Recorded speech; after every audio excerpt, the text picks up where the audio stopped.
You're watching Noir Street. I'm your host, Nero Wolfe. Every story hides a secret, and every shadow hides a clue. Tell us where in the world you're watching from. Subscribe, tap the like button, and join us as we drift into mystery. Chapter 1. If you had asked me, any year, any season, any hour, what I most wanted on Christmas Eve, my answer would have been simple. Nothing new. New means trouble. Trouble means Wolfe grumbling, Fritz sighing, the orchids being ignored by everyone but Wolfe, and me ending the night with bruises in places I can't show to a respectable tailor. That was before the note arrived with the green ribbon. It came the way unpleasant things often come to Nero Wolfe's house, quietly, politely, and with the unmistakable scent of somebody else's intentions.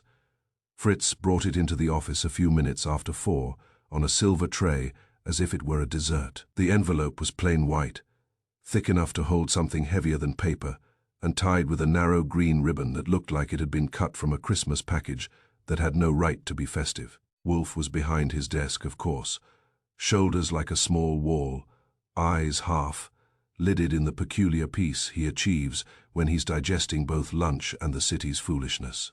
I was in my chair, making a show of sorting correspondence that Wolfe pretends not to see and Fritz pretends not to laugh at. Fritz said, "For you, Archie." He used my name, which meant he was being gentle on purpose. Fritz's gentleness is always the kind that anticipates injury. I took the envelope. The ribbon was knotted neatly, the way a man knots something when he expects it to be admired. That annoyed me. I don't like being invited to admire my own misfortune. Wolfe opened one eye. "What is that?" he asked. "A holiday greeting," I said. "Or a bill. Both have sharp edges." I slid a finger under the ribbon and loosened it without tearing. The bow fell open obediently, as if it had practiced. I opened the envelope and drew out a single sheet of paper, folded once, no letterhead, no flourish. The handwriting was steady, block capitals, the kind you see on labels and court exhibits. I read it once, and the office got colder without changing temperature. I read it again, and my throat went tight. Wolfe watched my face the way he watches a suspect's hands. "Well?" he demanded. I said, "Merry Christmas." Wolfe's nostrils flared. "Archie." I handed him the paper. Wolfe read it, his lips compressed. His eyes, which rarely show surprise, showed a shade of something worse. "Recognition," the note said. "You lied on Christmas Eve. You know what you said, 10,000 quiet. Or the truth goes to the police, and to the one you saved midnight." No signature, no address, only one extra detail at the bottom, as if the writer couldn't resist adding seasoning, "Bring the green ribbon back." Wolfe lowered the paper slowly, as if it offended him. "Idiot," he murmured. "Thank you," I said. "I try." Wolfe's eyes snapped up. "That was not addressed to you. It was addressed to your mistake." "Same difference," I said, though my voice didn't carry my usual bounce. "If I could choose my mistakes, I'd pick ones that don't come gift, wrapped." Wolfe tapped the paper once with a fingertip. $10,000 midnight. A melodramatic ribbon. This is amateurish. "Amateurish is how people die," I said. Wolfe leaned back, steepling his fingers. The Christmas Eve traffic outside made a muffled hiss on the street, and somewhere a car horn sounded impatient. New York's idea of a carol. "You will tell me," Wolfe said, "what lie this refers to." I held his gaze. I don't enjoy lying to Wolfe, not because he's intimidating, though he is, but because it's pointless. Lying to Wolfe is like hiding a piano under a napkin still. There are lies you tell once to protect someone else, and then you keep telling them because you've built a small house around them, and you're living inside. "It was a long time ago," I said. Wolfe's voice went hard. "Archie, I am not asking for a bedtime story. I am asking for a fact." I took a breath. "Christmas Eve, 5 years back, I told a lie to the police." Wolfe's eyes narrowed to slits. "Which police?" "Cramer's office," I said, and watched his lips thin. Because Wolfe dislikes Cramer at the best of times and hates adding complications to him at the worst. "It was small. It kept somebody out of trouble. Wolfe's gaze sharpened. Somebody you saved? The note's phrase sat on the blotter between us like a small bomb. He shrugged, and it came out stiff. Somebody who needed it. Wolfe's voice was quiet. Your kindness is rarely pure. It usually has a practical motive. Your vanity. Your affection. Your desire to avoid paperwork. Which was it? All three, I said, because honesty is easier when you make it a joke. Wolfe looked as if he might say something scathing and decided to save it for later. Who knows? Apparently, I said. Someone with ribbon and penmanship. Wolfe's eyes shifted to the clock. It is Christmas Eve. The city will drown in sentimentality. That makes it an excellent night for extortion. That's comforting, I said. It is accurate, Wolfe replied. Now, who is the one you saved? I opened my mouth to answer, and the doorbell rang. Fritz appeared in the doorway as if he had been standing there the whole time, waiting for the note to finish speaking. He said, A lady, Mr. Wolfe. She says she must see you at once. Her name is Marla Dean. Wolfe's eyes flicked to me with irritation. Another intrusion. I tried to look innocent, which is difficult when you're holding a blackmail note.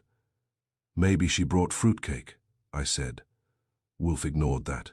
Show her in. Marla Dean entered the office with the careful urgency of a woman who has decided not to scream because screaming would make it real. She was in her early 30s, slender, dark-haired, cheeks flushed from the cold. Her coat was good, too good for someone who claims she's desperate, yet she clutched her purse as if it were all she owned. She stopped just inside the room, eyes moving quickly, Wolfe behind the desk, me in my chair, the orchid's faint scent drifting down like a reminder that life can be disciplined. Her gaze locked onto the green ribbon lying on Wolfe's blotter. Her breath caught. Wolfe saw it. I saw it. Fritz, from the doorway, probably saw it. And Fritz can spot a smudge on silver from 20 feet. Wolfe's voice went very calm. Miss Dean, sit. She sat on the edge of the red leather chair as if afraid it might bite her. Mr. Wolfe, I'm sorry to come on Christmas Eve. You are not sorry, Wolfe said. You are frightened. Apologies are irrelevant. Her hands twisted together. I need help. Quiet help. Wolfe's eyes sharpened slightly. Quiet help suggests guilt. Her chin lifted. It suggests I don't want this public, I said. Nobody does. She looked at me as if only now realizing I existed. Her eyes widened a fraction. Archie Goodwin. That's what my enemies call me, I said. Friends use Archie, she swallowed. I know who you are, Wolfe's voice cut. Explain why you are here. Marla's eyes flicked again to the ribbon, then to Wolfe's face, then finally to mine, and the look she gave me wasn't accusation. It was an appeal, as if she believed I was the softer door into the same house. That lie, she said softly, is coming back. My stomach dropped because the note had been a threat, but her voice made it sound like an inevitability. Wolfe leaned forward a fraction. You refer to the statement Mr. Goodwin made to the police 5 years ago. Marla's eyes widened. You already know. Wolfe's tone was dry. I know because I have eyes, and because Mr. Goodwin's face is that of a man being bitten by his own tail. I tried for a grin and found none. Marla, I said. How do you know about that? Her fingers tightened on her purse strap. Because I was there. The room went still. Wolfe's eyes narrowed. There where? Christmas Eve, she said, and her voice trembled now. That night, the one he lied about. I didn't know he lied until later, until I heard someone talk. Wolfe's gaze became cold and precise, the way it gets when he is threading a needle with facts. Why did Mr. Goodwin lie? Marla's lips pressed together. She looked at me again, and the plea in her eyes sharpened. I said quietly, because someone would have been arrested if I didn't. Wolfe's eyes snapped to me. And now someone wishes to monetize your sentiment. Marla blurted, It's not about money. At least, not only they want me to do something. They said if I don't, They'll expose the lie and they'll ruin him. Him, Wolfe repeated. The one you saved. Marla's voice cracked. Yes. Wolfe leaned back, and the movement was slow but decisive, like a judge settling before a verdict. Miss Dean, you have come to me because you believe I can contain a scandal. I believe you can stop it, she said, and there was desperation in it now, raw and unpolished. Please, I can't. If the police learn, if he learns, Wolfe's voice was quiet. If he learns the truth, your life changes. Her eyes filled, yes. Wolfe glanced at the note again. And you wish to avoid that? Marla nodded. Fast. Wolfe's eyes returned to her face, and his expression turned faintly contemptuous. Not for her fear, but for the situation's manipulation. Miss Dean, you are being pulled by a hook. She stiffened. What? Wolfe lifted the paper slightly, as if it were a specimen. This note is not a demand for $10,000. $10,000 is trivial to a professional extortionist. It is bait for the emotional fish. The true catch is the lie itself, its exposure, its consequence, and the person Mr. Goodwin saved. Marla whispered. Then what do they want? Wolfe's voice stayed steady. They want you, and Mr. Goodwin, to behave exactly as you are behaving now, quietly, urgently, and without truth. That is how graves are filled. I felt my jaw tighten. Wolfe, he cut me off without looking. Kindness without truth ends in burial, Archie. Remember that. You are fond of kindness. It makes you reckless. Marla's eyes flicked between us. Mr. Wolfe, I don't understand. What should I do? Wolfe's gaze pinned her. You will tell me everything. Not what you wish were true. Not what you fear. Everything. Including the name of the man Mr. Goodwin protected, the nature of his peril, and the precise words of Mr. Goodwin's lie to the police. Marla's hands trembled. I can't. You can, Wolfe said, voice like granite. Or you may leave and be handled by people whose primary skill is leverage. She looked at me, searching for rescue. I didn't give it, because Wolfe was right, and because the ribbon on his desk looked too much like a noose pretending to be decoration. I said softly, Marla, if you came here, you already chose truth. Finish choosing it. Her lips parted. Her eyes closed for a second. Then she opened them and spoke a name so quietly. I almost missed it. Grant Heller, she said. Wolfe's eyes narrowed. My heart gave a small, unpleasant lurch, because Grant Heller was not a stranger. He was a man I had not spoken of in 5 years, not to Wolfe, not to myself, and certainly not to the police. And from the hall, Fritz's voice floated in, calm as ever, with a final touch of holiday cruelty. Mr. Wolfe, Inspector Cramer is at the door. He says it is urgent. Chapter 2. Cramer's urgency arrived the way he always does, like a door slammed by a man who believes the world is guilty until proven exhausted. Fritz admitted him with the smooth patience of a saint. Cramer barreled into the office, coat collar up, hat in hand, cheeks raw from December wind and indignation. He stopped short when he saw Marla Dean in the red leather chair, and his eyes went from her to me to Wolfe's desk, and landed on the green ribbon like a pointer finding a target. Well, he barked, ain't this cozy? Wolfe didn't move. He didn't even change his expression, which remained the calm contempt of a man watching a street brawl from a balcony. Inspector, Wolfe said, you are intruding. Cramer snorted. I'm intruding. I got a dead man behind Northside Shelter, and I get told Nero Wolfe's got visitors on Christmas Eve. So I figured I'd come see what kind of carol you're singing in here. Marla's face drained. Northside Shelter. Cramer's eyes flicked to her. You know it, Marla swallowed, and her hands clenched on her purse. She didn't answer, which was answer enough, I said. Who's dead? Cramer jerked his head as if the facts were insulting. Tom Baird, finance guy, worked the books for the shelter.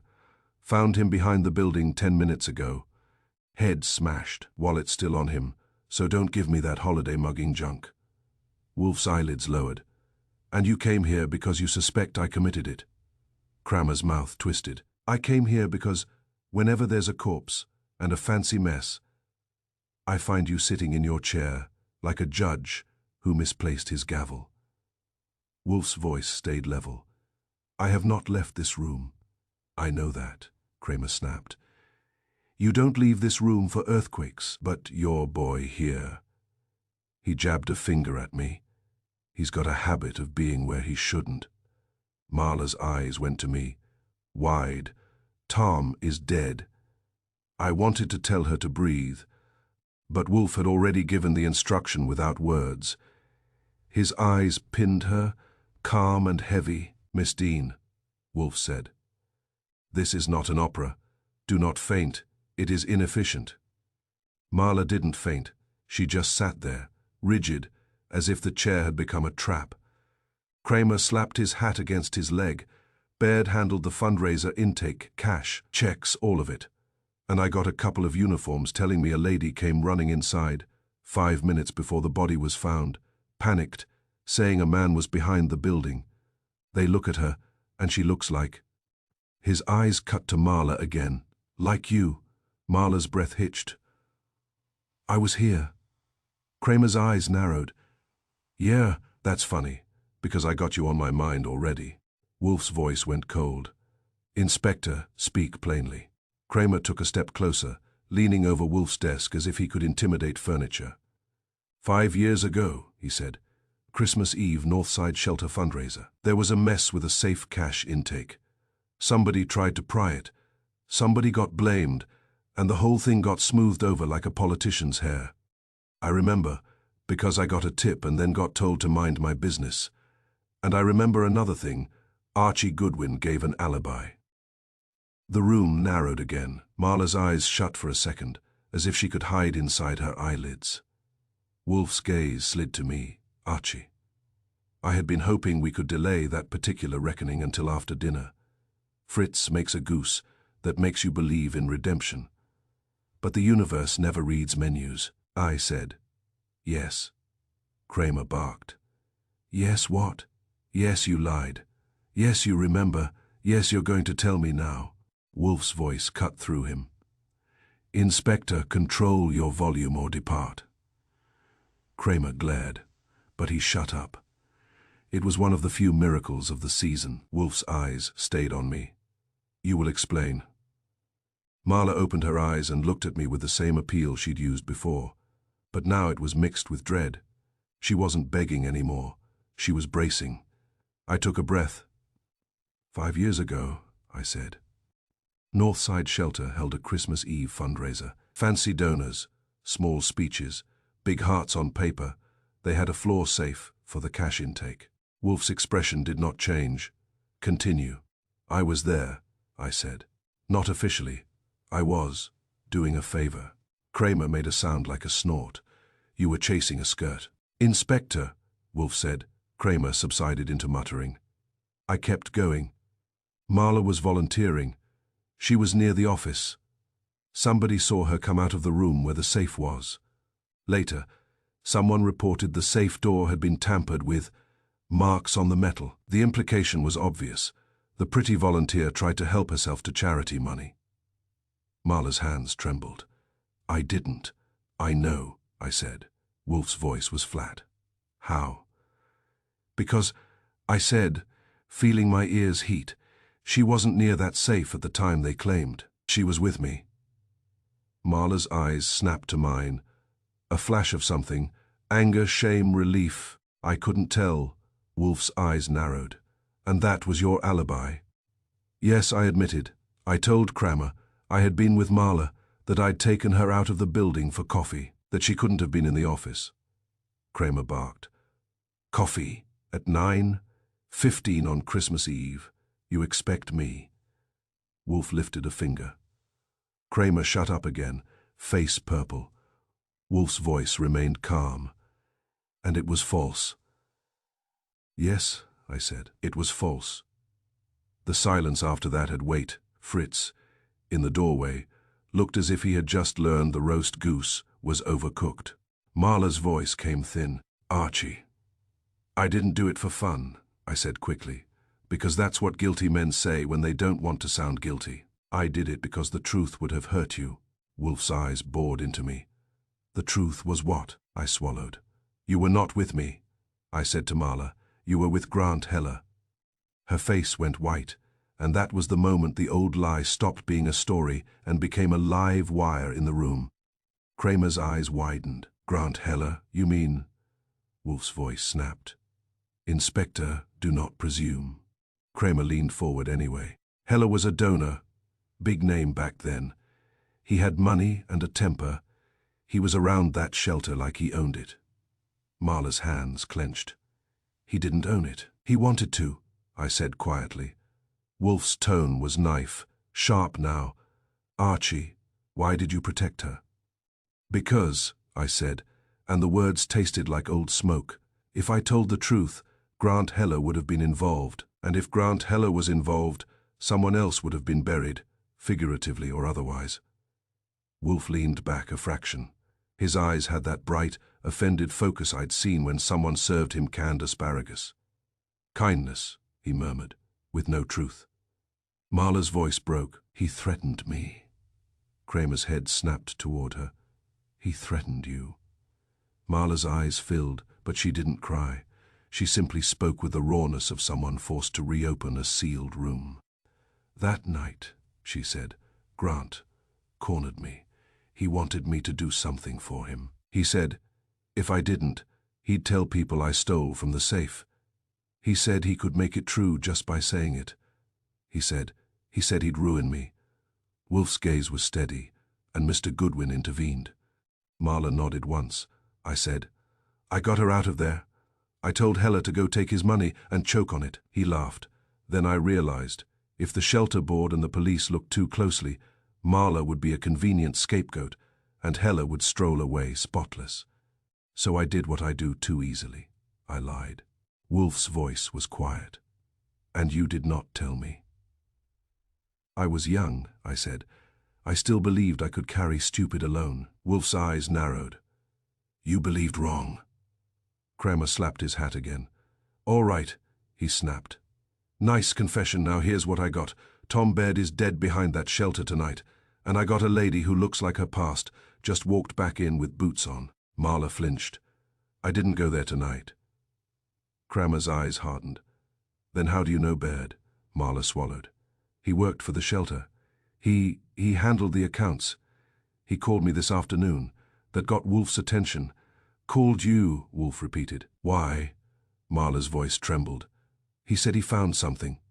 He said he couldn't put it in an email. He said it was about the old fundraiser, about the safe. Cramer leaned forward. You didn't tell me that. Marla's chin lifted, defiant now through fear. I came to Mr. Wolfe. I didn't come to you. Cramer sputtered, and Wolfe's eyes flicked to him with faint satisfaction. Wolfe spoke to Marla. What did he say he found? He said records. Marla whispered. He said the numbers didn't match. Not just then. Now, he said, someone had been using the shelter accounts to move money. He sounded scared. Wolfe nodded, slow. And then you received the note. Marla's eyes darted to the green ribbon. Yes. Cramer snarled. You're telling me an extortionist ties into a shelter finance guy, getting murdered, and you come to Wolfe. Wolfe replied calmly. Inspector, you are remarkably slow. That is why you require witnesses. Now you have one. Control yourself. Cramer swore under his breath. Wolfe turned to me. Archie, you will go with Inspector Cramer to the shelter. You will observe. Cramer barked. Like hell he will. He's involved. Wolfe's eyes went icy. He is involved regardless. Better that he be involved where I can direct him than where you can bungle him. Cramer's face went crimson again, but he couldn't deny the logic without admitting he feared it. Fine, Cramer growled, but I'm watching him. I encourage it, I said. It's flattering. We were halfway to the door when Fritz appeared again, moving with that quiet efficiency that makes bad news seem like a scheduled delivery. Mr. Wolfe, Fritz said. There is another envelope. Wolfe's eyes narrowed. From where? It was slid under the front door, Fritz replied, while we were speaking. That made the hair on my arms lift. Someone had been close enough to our stoop to deliver mail while Cramer stood in our office. That takes either nerve or planning, usually both. Wolfe said, "Bring it." Fritz brought it on the tray. Same plain white envelope, same neat green ribbon, knotted like a bow on a coffin. Cramer's eyes bulged. "You got to be kidding." Wolfe did not blink.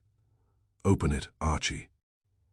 "Gladly," I muttered, and untied the ribbon. The knot came loose too easily, as if the sender wanted it opened quickly. Inside was a single sheet of paper, and something else. A small brass key taped to it, cold against my fingers. I read the note aloud because if I didn't, Wolfe would make me. It said, "She told you. Now she belongs to you. You will return what you stole that night. The safe remembers. If you try the police, the next body won't be behind the shelter. At the bottom. In the same block capitals, one last line. The key is for the unit that holds the truth. Use it." Marla made a small sound, half gasp, half sob. Cramer's jaw dropped open, then snapped shut. Wolfe's eyes went to the taped key. "A storage unit key," he murmured. Cramer barked. "That's evidence." Wolfe looked at him. "Yes, therefore you will not touch it with your clumsy hands." Cramer sputtered. "It's my case, and my house," Wolfe replied. "Sit down if you must roar." Cramer didn't sit, but he did stop roaring long enough for his brain to stumble into motion. I peeled the key off the paper carefully. It was stamped with a number, 3119. Wolfe's gaze sharpened. "Storage," he said. "Not a shelter safe, a unit," Marla whispered. "Tom said he couldn't email it." Wolfe nodded once. "Because paper travels and paper kills." Cramer jabbed a finger at me. "We're going now." Wolfe's voice cut through him. "Inspector, you will take Mr. Goodwin to the shelter. You will allow him to observe. You will not arrest him on my carpet, and you will keep Miss Dean here, where she is safer." Marla's eyes widened. "Here." Wolfe's tone was flat. "Yes, Fritz will see to you. Do not leave." Cramer opened his mouth to object. Wolfe's eyes met his. Cramer closed his mouth, because even Cramer has moments of involuntary wisdom. As we headed out, Wolfe's voice stopped me at the office door. "Archie," he said, quiet enough that Cramer couldn't hear, "this extortionist has already killed once tonight." I swallowed. "Tom Baird." Wolfe nodded. "You lied 5 years ago to prevent damage. You may now speak truth to prevent burial. Do you comprehend the difference?" I forced a grin that didn't reach anywhere useful. "Perfectly." Outside, the December wind cut down the street, herding holiday shoppers and carolers alike. Cramer shoved me into his car as if I might escape into sentimentality. We drove north through Christmas Eve traffic toward Northside Shelter, and I watched the city lights slide by and thought about green ribbons, old safes, and a man named Grant Heller who had been sleeping in my past, like a knife under a pillow. Behind the shelter, under the harsh spill of a security lamp, a shape lay on the frozen ground. Cramer killed the engine. "That's him," he said. I opened the door and stepped into the cold, and the first thing I saw before the body, before the blood, before the police tape, was a strip of green ribbon fluttering from the chain, link fence like a holiday decoration that had learned a new job. And I knew, with a sinking certainty, that whoever was writing this story was close enough to tie bows in the dark. Chapter 3 Northside Shelter sits on its block the way a tired man sits in a hard chair, upright, determined, and quietly resentful of the world's weight. On Christmas Eve it wore a little seasonal camouflage, paper wreaths taped to windows, a plywood Santa propped near the entrance, and a string of lights that blinked in a rhythm that suggested an electrical system with opinions. Behind it, under a security lamp that made the snow look like dirty sugar, Tom Baird lay where somebody had dropped him after finishing the job. Cramer got out of the car first, because he likes to arrive at a corpse as if it's an appointment he kept on time. I got out second, because I didn't like the look of that green ribbon on the fence, and I wanted a few seconds to decide how much I hated the universe. The ribbon fluttered in the wind, tied in a neat little bow to the top wire, as festive as a grin at a funeral. "You see that?" Cramer growled. "I see it," I said. "They're decorating." Cramer stomped through the thin snow, ducked under the tape, and stopped beside the body. A uniformed cop glanced at him, and then at me with the weary look of a man who knows he's about to be asked questions. He can't answer. Tom Baird was face down. His coat collar was turned up against the cold, and it looked obscene now, like he'd tried to protect himself from everything except the one thing that mattered. The back of his head was dark with blood, not splattered but pooled, which meant the blow had been close and efficient. His hands were bare. His wallet sat in his back pocket, untouched, proving what Cramer had said. No holiday mugging. Cramer's jaw worked. "He was finance," he muttered. "He knew numbers." "Numbers get men killed," I said, "especially the ones that don't match." A detective I didn't recognize walked up. "Inspector, we got prints maybe on the dumpster lid, and the back gate's been opened and shut." Cramer jerked his head at the ribbon on the fence. "And that?" The detective frowned. "We found that 5 minutes ago. Wind could have. Wind doesn't tie bows," I said. The detective looked at me like I had insulted his weather report. Cramer's eyes narrowed at the shelter's rear door. "I want everybody inside rounded up on Christmas Eve." I asked, "You'll have carolers and donors and a priest in cuffs?" Cramer snorted. "If it keeps one more guy from ending up like Baird, I'll arrest Santa." I was about to say something clever, my reflex in the presence of Cramer, but my phone buzzed, and I didn't have to look to know who it was. I answered. "Goodwin." Wolfe's voice came through, deep and calm, and it sounded wrong out here in the cold, like hearing a fireplace talk. "Where are you?" "Behind Northside Shelter," I said, "with a dead finance worker and a ribbon that needs psychiatric help." A pause. Then Wolfe said, "Put Inspector Cramer on." I held the phone out. "It's your favorite voice." Cramer grabbed it and barked. "Wolfe," Wolfe said. "Inspector, I am informed you have a homicide." "You are informed," Cramer snapped. "You got anything to do with it?" Wolfe's tone sharpened. "Idiot. I am at my house, and I have a client. You will listen carefully. Do not contaminate the shelter's office. Do not permit anyone to touch the donation safe, and do not allow Miss Dean to leave my home." Cramer scowled. "Who told you about the safe?" "You did," Wolfe replied. 5 years ago, by being loud now. Do as I say." Cramer's face reddened. "You giving me orders?" "I am giving you instructions to prevent you from ruining evidence," Wolfe said. "You are welcome." He hung up on Cramer, which is always pleasant to watch, because Cramer looks like a man who has been slapped by etiquette. Cramer thrust the phone back at me. "He's coming," he growled. That startled me. "Wolfe, coming here." "He says he is," Cramer snapped. "And if he's lying, I'll drag him." "Good luck," I said. "You'll need a forklift and a treaty." Cramer grunted and waved his men toward the back door. "Nobody touches the safe." He barked, as if he'd invented the idea. We went inside through a service entrance that smelled of wet boots, cheap coffee, and disinfectant that had given up hope. The hallway was narrow, the walls decorated with kids' drawings and donation posters.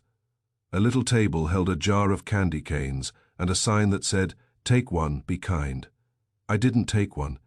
It felt like stealing under supervision. In the main office area, a few staff members stood clustered, faces pale, voices low. They had that look people get when they learn death has visited their building and might still be in the coat closet. Cramer took over the room with his bulk and his bad mood. "All right," he barked. "Nobody leaves. You," he pointed at a woman in a cardigan. "Get me the director now." The woman's eyes widened. "Hal is in the conference room." "Then he's about to be in my face," Cramer said, and marched down the hall. The conference room was cramped, with a long table scarred by years of elbows and paperwork. A fake poinsettia centerpiece sat in the middle, and it looked ashamed of itself. 4 people were already inside, waiting as if they'd been told to assemble for a rehearsal. Hal Rudd stood at the far end of the table.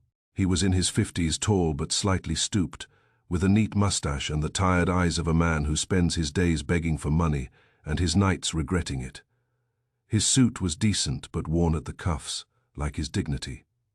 Nora Spence sat rigidly in a chair near the window. She was elegant in a severe way, grey hair pinned back, pearls at her throat, the kind of woman who chairs committees, the way generals command troops.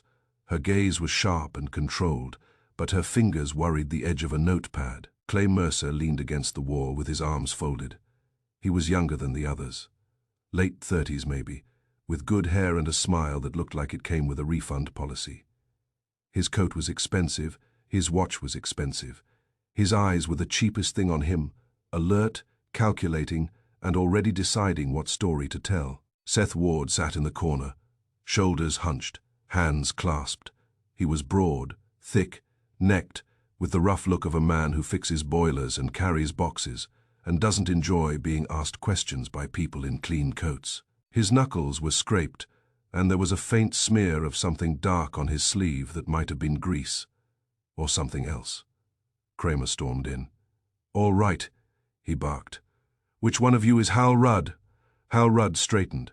"I am. What's happened is your finance man is dead behind your building," Cramer snapped.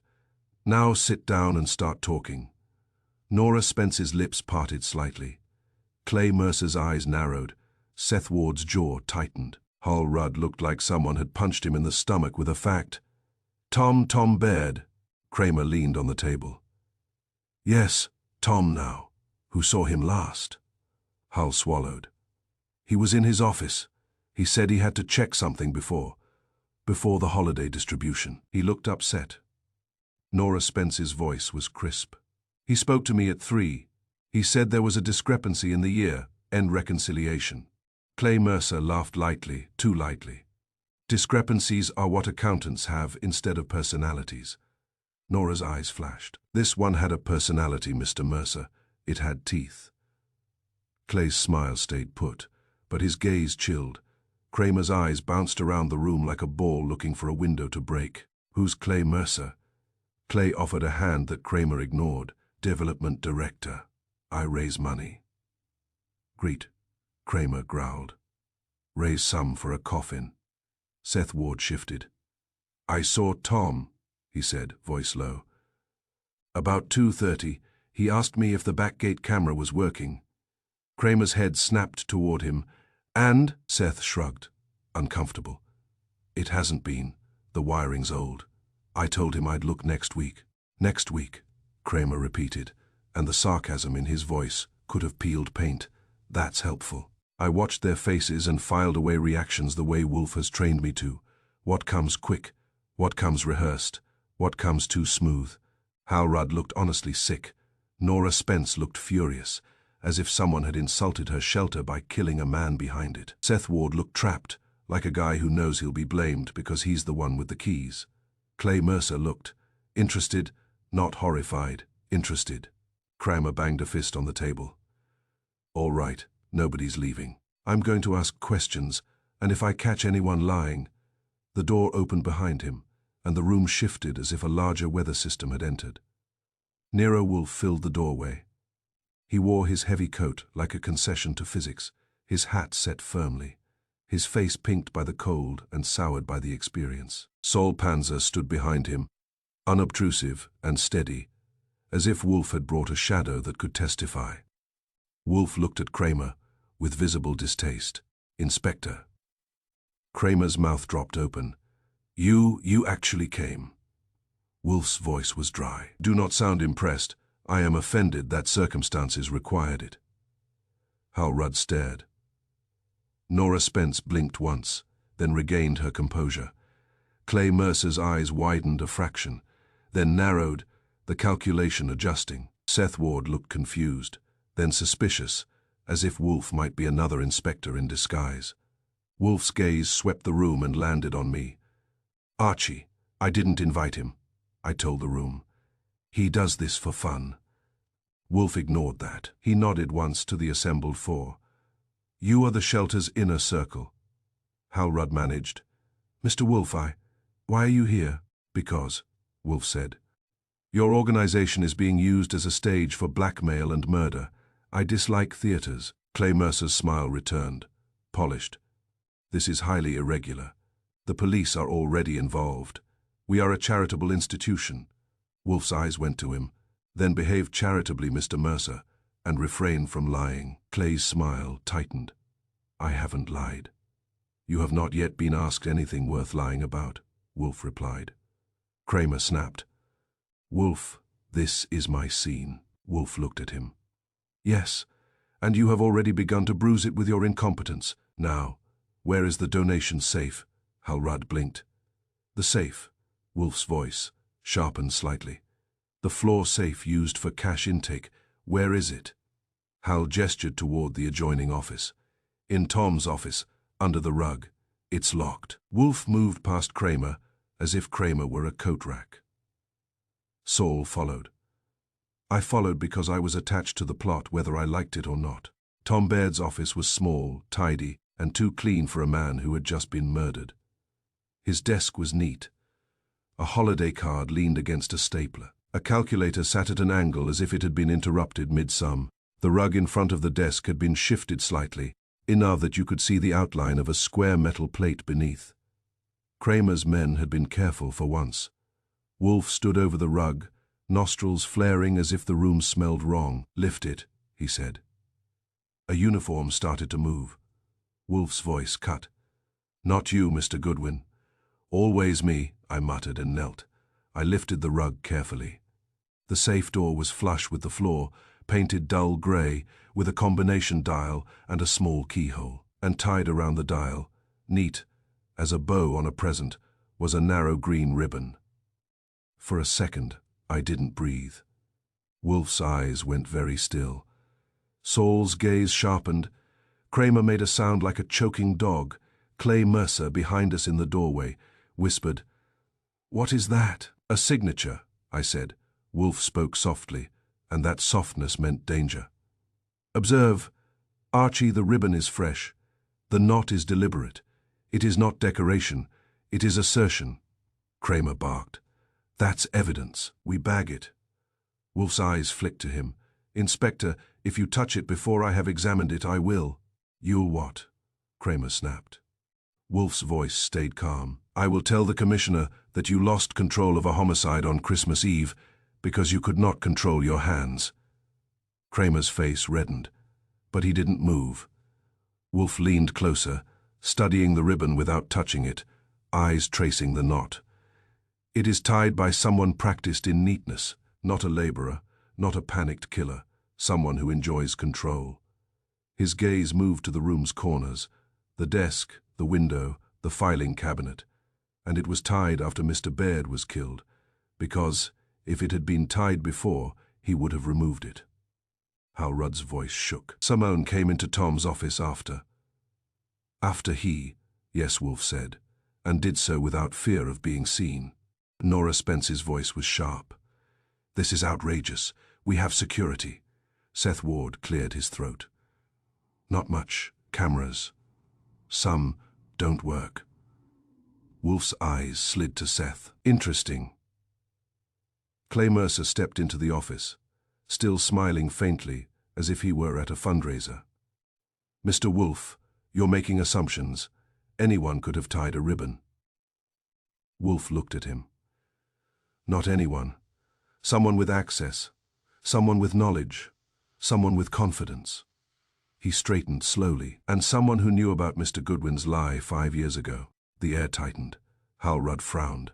Lie. Nora Spence's eyes went to Marla Dean's name as if she could see it hanging in the air. What lie?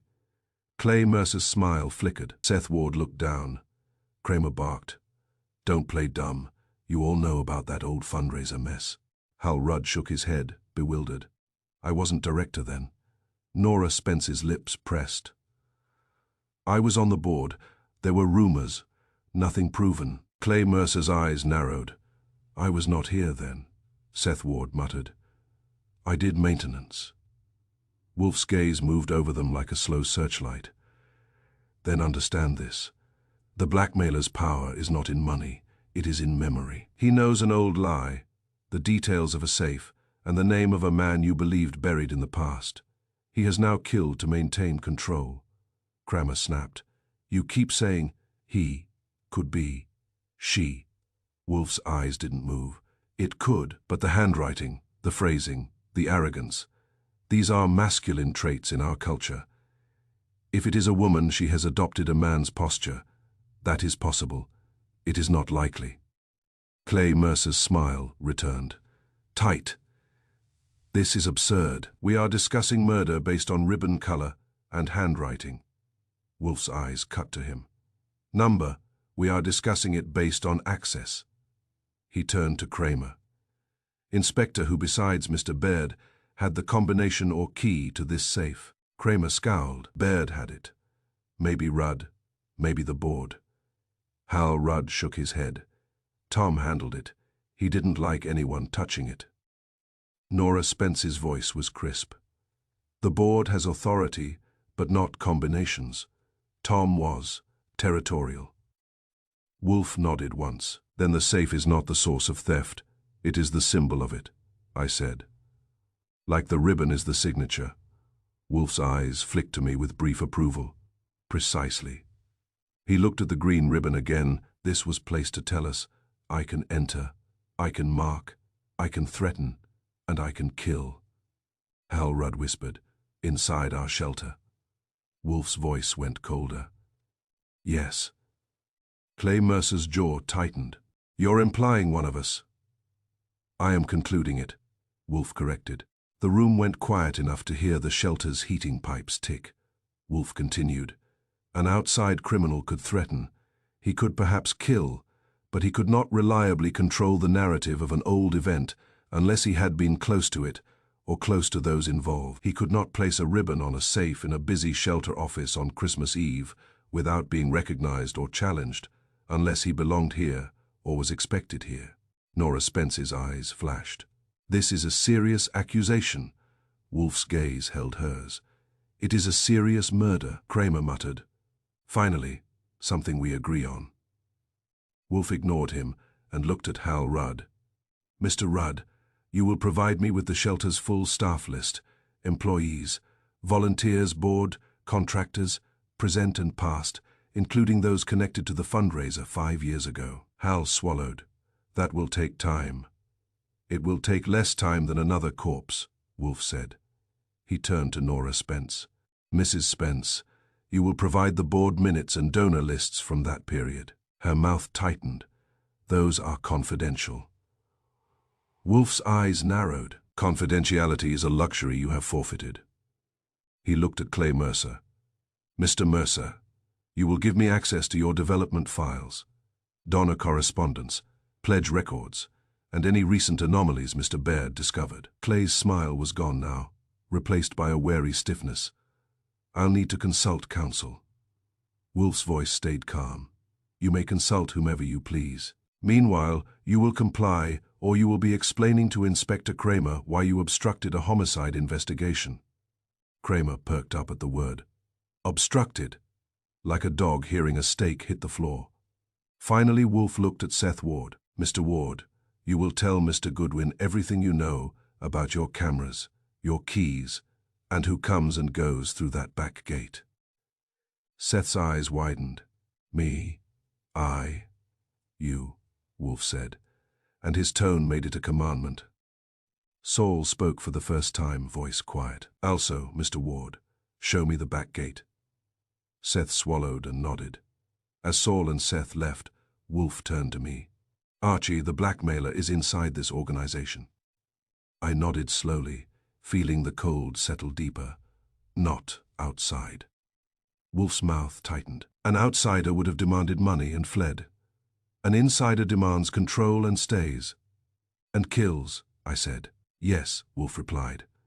Because exposure would not merely ruin him. It would ruin the institution he uses as cover, and perhaps the people he has entangled with it. Cramer snapped. So who is it? Wolfe's eyes slid to him. Inspector, you are impatient, That is why you are a policeman and not a thinker. Cramer growled. Wolfe cut him off without looking. You will do nothing but keep your men from trampling evidence. That is your contribution. Then Wolfe's gaze returned to the safe, to the green ribbon tied like a holiday bow around an ugly truth. And Archie, he said quietly, your old lie is no longer a kindness. It is a weapon in someone else's hand. We will take it away. I looked at the ribbon and felt a sour certainty in my stomach. Whoever tied it had been close enough to hear our voices, close enough to watch our faces, close enough to know exactly where to place a bow. And in New York on Christmas Eve, that kind of closeness is never accidental. Chapter 4. Wolfe dislikes cold weather for the same reason he dislikes police stations. Both are designed by people who believe discomfort improves behavior. Still, there he was, standing in Tom Baird's cramped office at North Side Shelter, staring down at a green ribbon tied to a safe dial as if it were a personal insult. It was. Cramer hovered behind him, making small hostile noises. Hull Rudd looked as if his spine had been replaced by wet string. Nora Spence had her chin up and her eyes sharp, but her fingers kept pressing the same spot on her notepad, as if she were trying to rub away a thought. Clay Mercer wore his expensive unease like a tailored coat. Seth Ward was down the hall with Saul, being educated about gates and cameras and the disadvantages of lying in a quiet voice. Wolfe said, without looking up, "Inspector, have you the note Mr. Goodwin received?" Cramer snorted. "Evidence?" "I told you." Wolfe's head turned slightly, and the look he gave Cramer would have chilled boiling water. "Do not prattle. The note was delivered to my home. I will examine it. You will observe that is sufficient." Cramer's cheeks darkened, but he had enough sense not to start a wrestling match with a man who could defeat him by sitting down. I produced the first note, the one with the green ribbon, and handed it to Wolfe.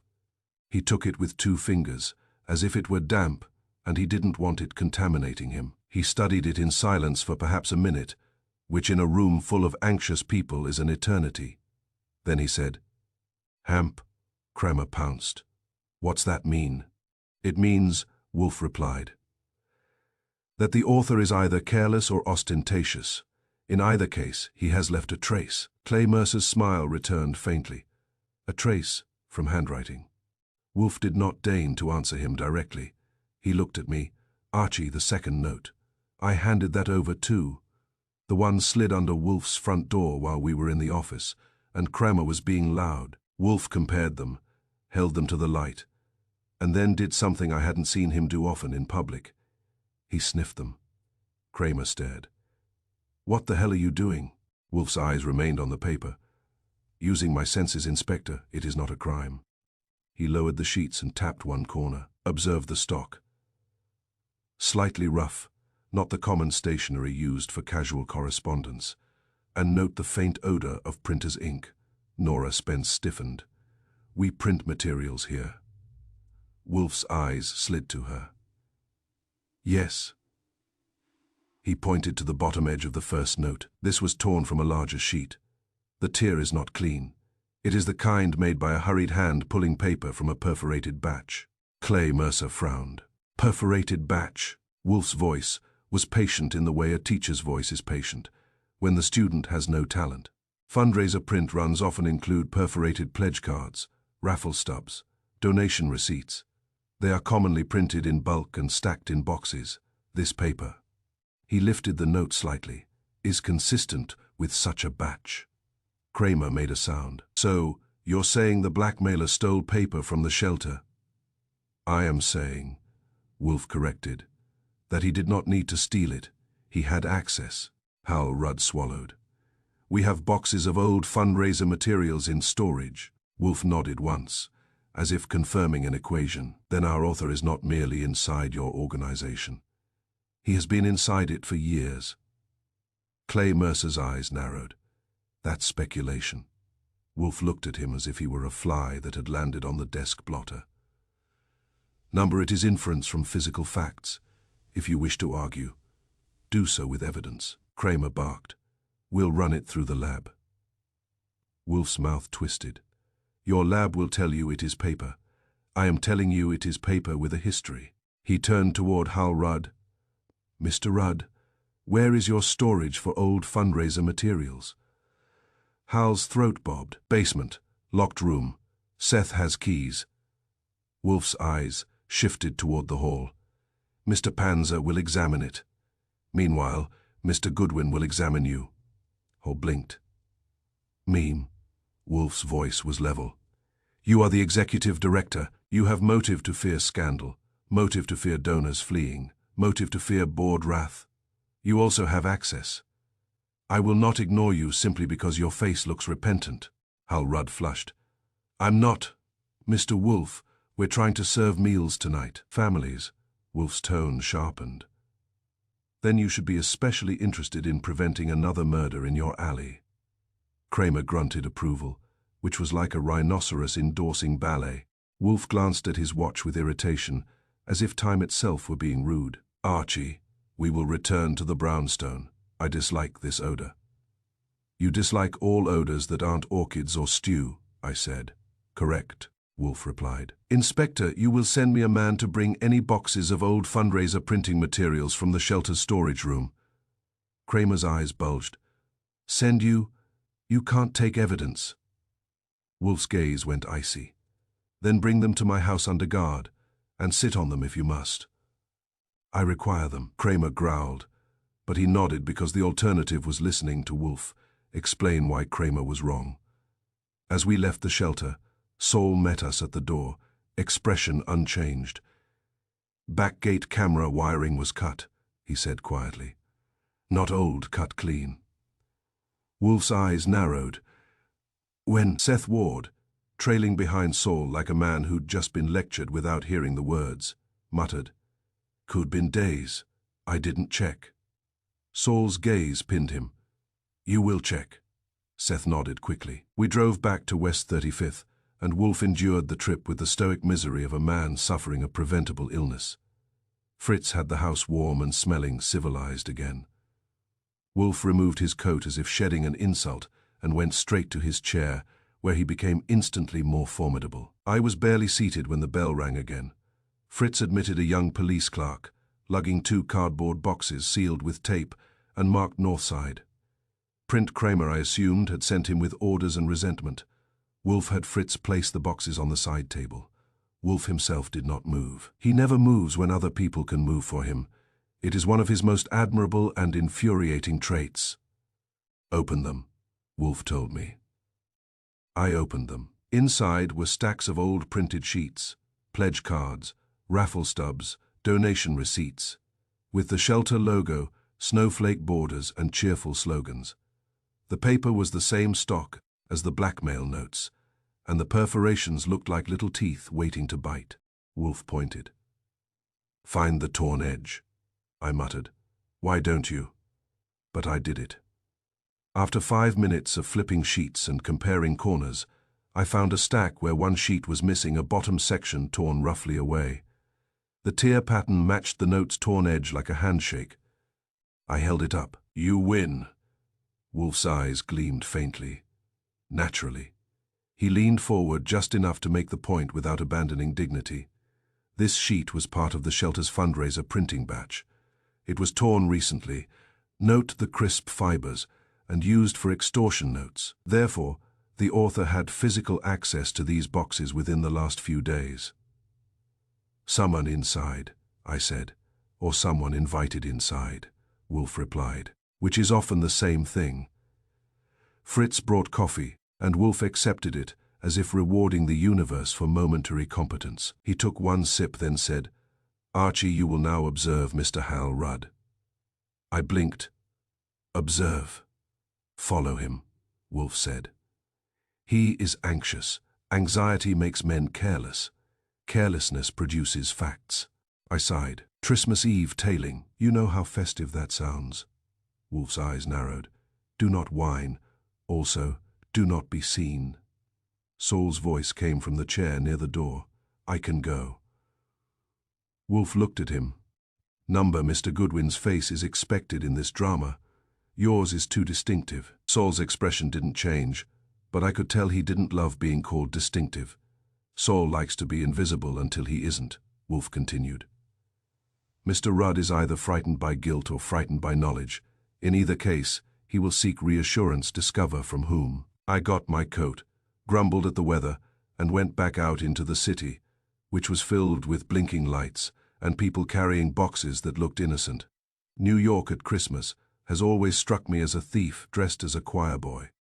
Northside Shelter was busy now. Volunteers moved in and out with trays of food, and donors popped in for photo opportunities. Hal Rudd was in the lobby, smiling too hard as he spoke to a couple holding a camera. When he saw me, his smile slipped, then came back like a curtain quickly repaired. "Mr. Goodwin," he said, voice tight, "is Mr. Wolfe." "He's at home," I said. "Where he belongs. I'm here because you belong here," Hal swallowed. "We're trying to serve meals," I said. "I know, just don't serve lies with them." Hal's cheeks reddened. "I'm cooperating." "Good," I said. "Then you won't mind if I borrow your company for a moment." His eyes flicked around the lobby. "Now? Unless you plan to commit a felony later and want privacy," I said. He stiffened, then nodded reluctantly. "All right." We stepped aside into a small corridor near the supply closet. I kept my voice low. "Who else knows about the old fundraiser safe problem?" Hal licked his lips. "People who were here then. Nora Spence. Some board members, maybe Seth Ward, Tom." Tom knew because he found something. "Found what?" I pressed. Hal's eyes darted. "He wouldn't tell me over the phone," he said. "He said it was serious. He said he'd show me after the distribution tonight." "Did he show you?" I asked. Hal's face tightened. "Number, he was dead." "Did he tell anyone else?" I asked. Hal swallowed. "Not me." "Did he tell Clay Mercer?" I asked, watching his face. Hal hesitated. A tiny pause. "Clay oversees development. Tom sometimes flagged anomalies to him." That was useful. Hal's phone buzzed. He glanced at it and his face tightened. "I have to take this." "Of course," I said, and stepped back, letting him answer while pretending not to listen. Hal spoke quietly. "Yes, I can't.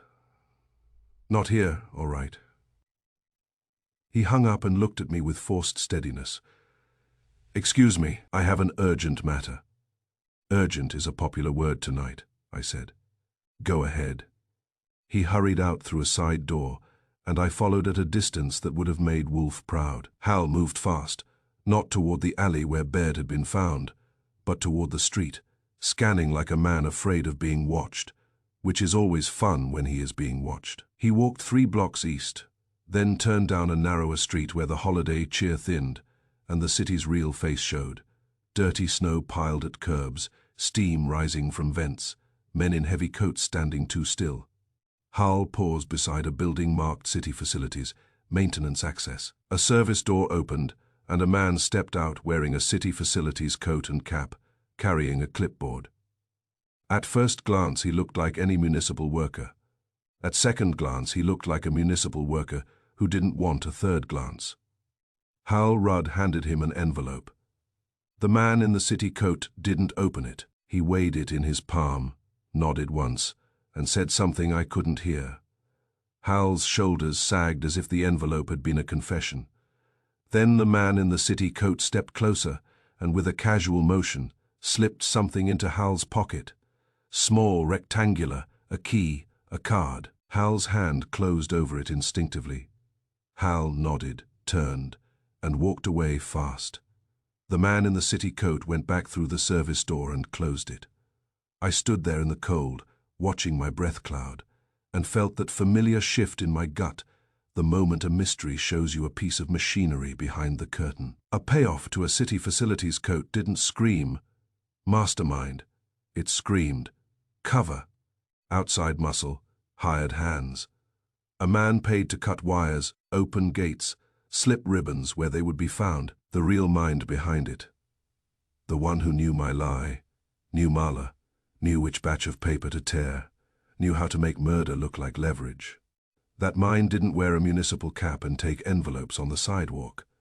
That mind sat somewhere warm, directing others. I followed Hal back toward the shelter, keeping far enough away that he couldn't smell suspicion. When he disappeared inside, I turned the other way and headed for a payphone, because some instincts from earlier years never die. I called the brownstone. Fritz answered, "Good evening."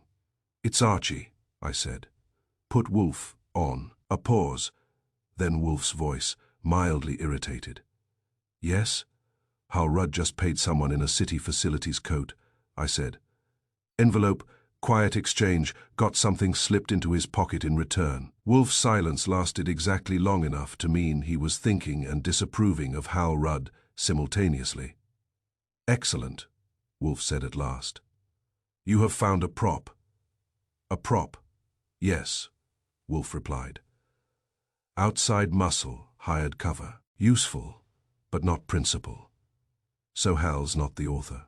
I asked. Wolfe's voice went colder. "Do not be foolish. Mr. Rudd may be guilty of cowardice, obstruction, or stupidity, but the mind that orchestrates this will not risk being seen taking cash on a street corner. That is the work of a subordinate."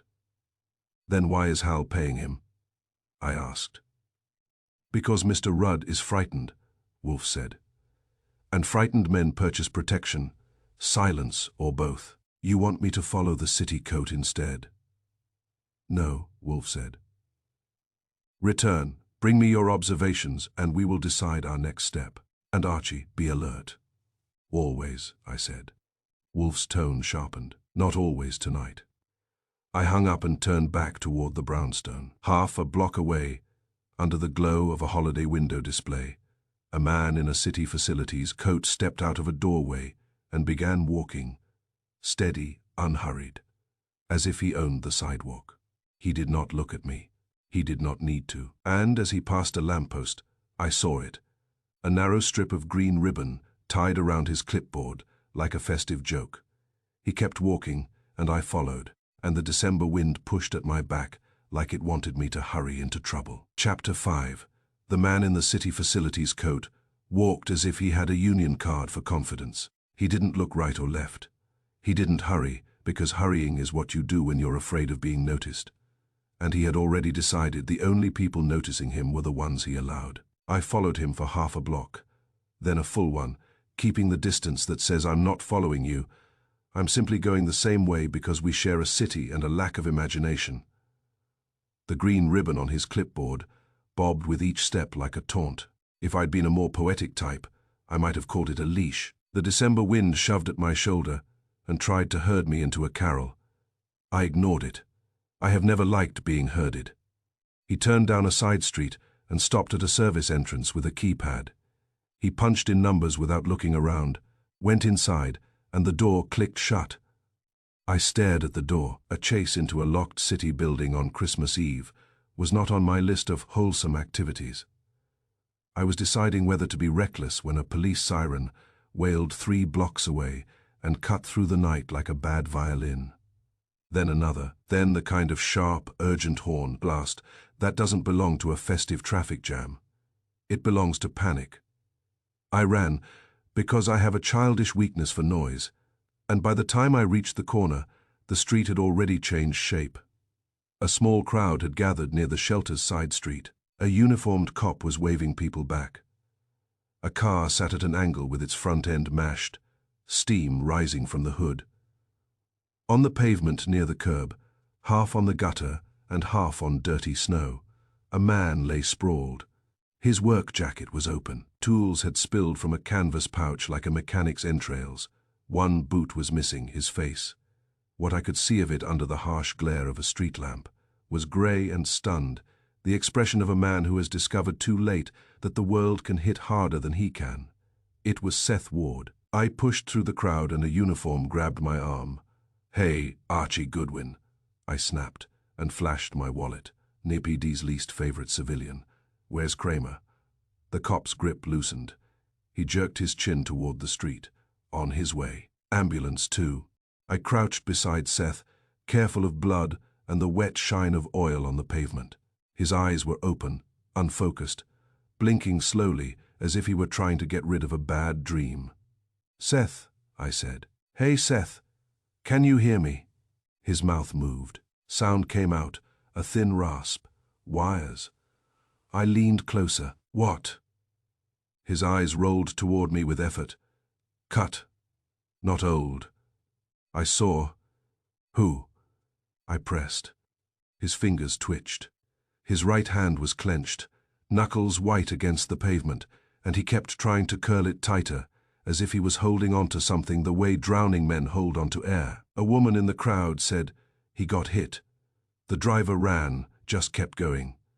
A hit and run, that meant either a drunk with seasonal courage or a professional with seasonal timing. Given our week, I wasn't in a betting mood. Seth's lips moved again. Rudd. My stomach tightened. Hal Rudd. Seth's eyes fluttered. He made a small sound like someone trying to swallow a word too large. His grip tightened, then loosened. A siren wailed closer. Someone shouted for space. The crowd shifted. Seth's eyes fixed on me for a second, sharp with fear and urgency, and he forced out two words that landed like a hammer. Box key. Then his eyes slid away as if the street lamp had turned off inside him. His chest rose once, shuddered, and fell. The mouth stayed slightly open, as if the next word had been waiting in line and never got called. I sat back on my heels, and the cold bit through my coat, as if it had been waiting its turn too. A uniform stepped in. I didn't answer. I was staring at Seth's clenched hand. "Hold on," I said, and reached for his fingers. "Hey," the uniform snapped. "Don't touch." I looked up. "If you want to arrest me, get in line. I'm looking." The cop hesitated. In that hesitation, I gently pried Seth's fingers open. Something small and metallic lay in his palm, pressed into his skin hard enough to leave an imprint. A key, not a house key, not a cheap padlock key, a small, flat-cut key on a stamped tag. The kind you get for storage lockers and safe deposit boxes. The tag read, "Snowbox Storage." Under that, a location code and a number that meant nothing yet. The cop saw it and inhaled sharply. "Jesus, save your prayers," I said, slipping the key and tag into my own palm. "This is mine. It's evidence," he protested. "Yes," I said, "that's why it's mine. If it stays on the pavement, it becomes nobody's."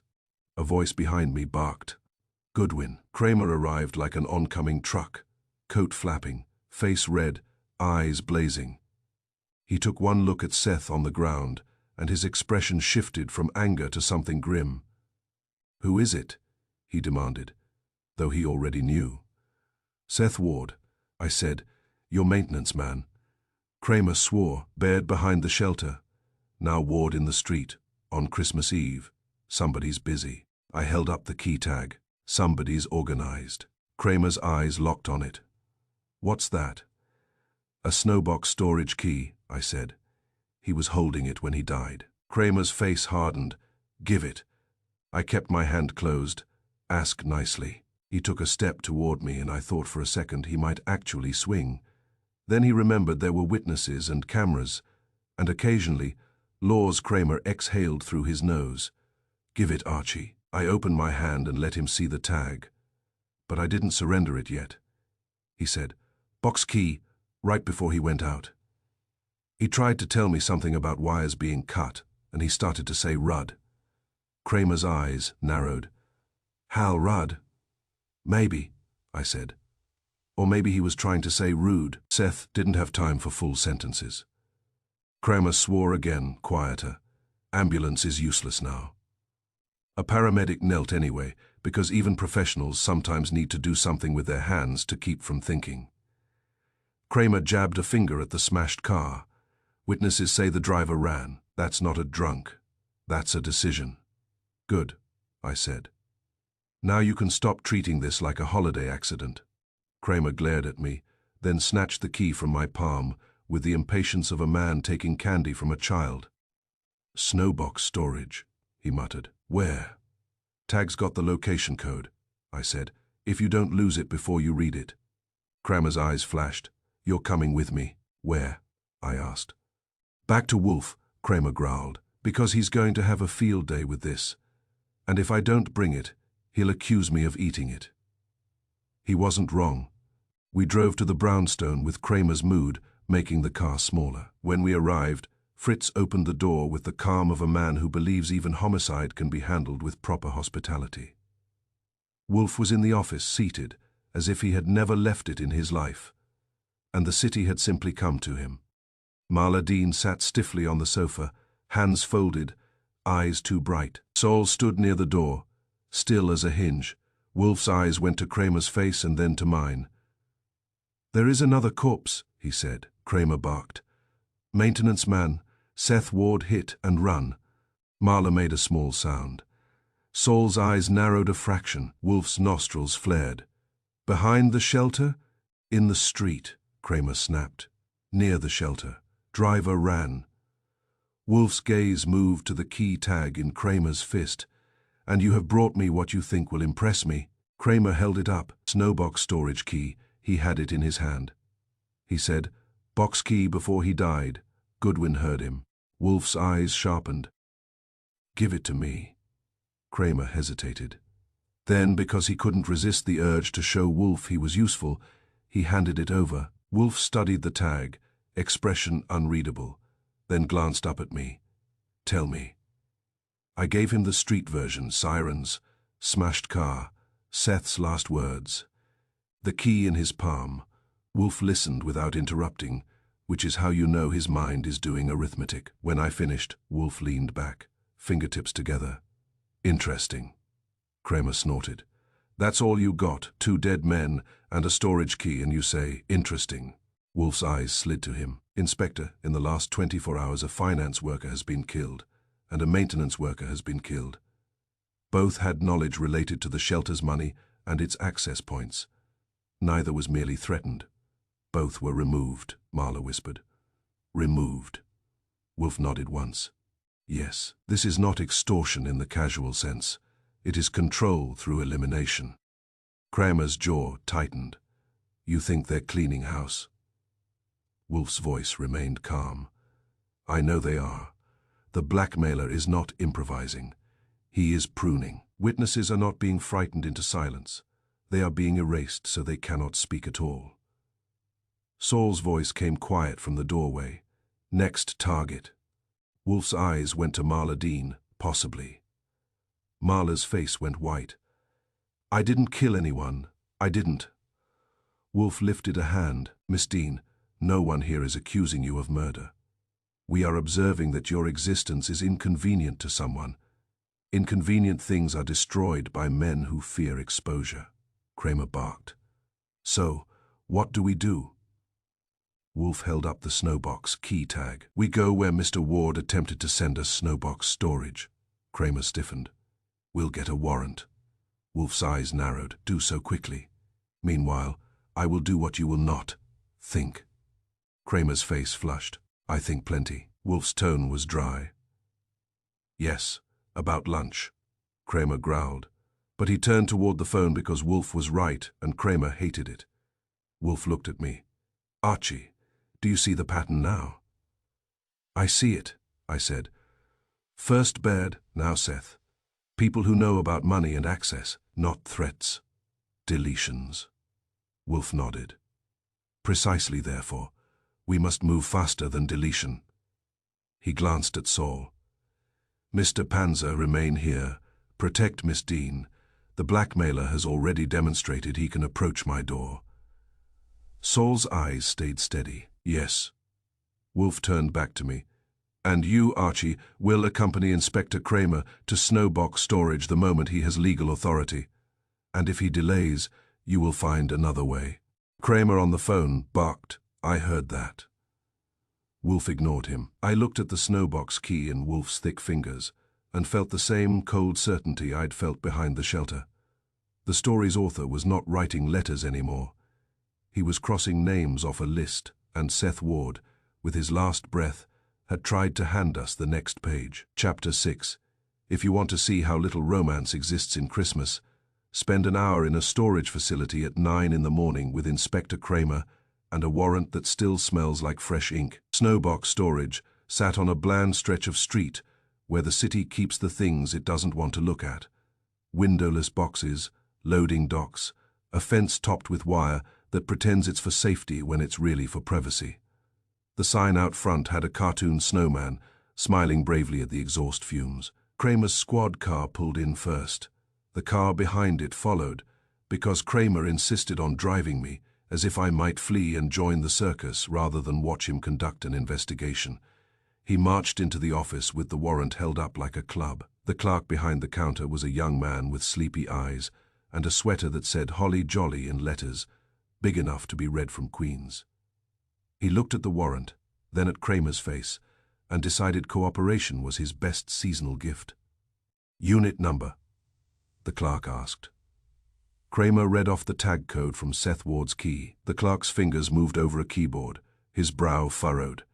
Then he glanced up, uneasy. "That unit," he said slowly, "was opened yesterday, in the afternoon."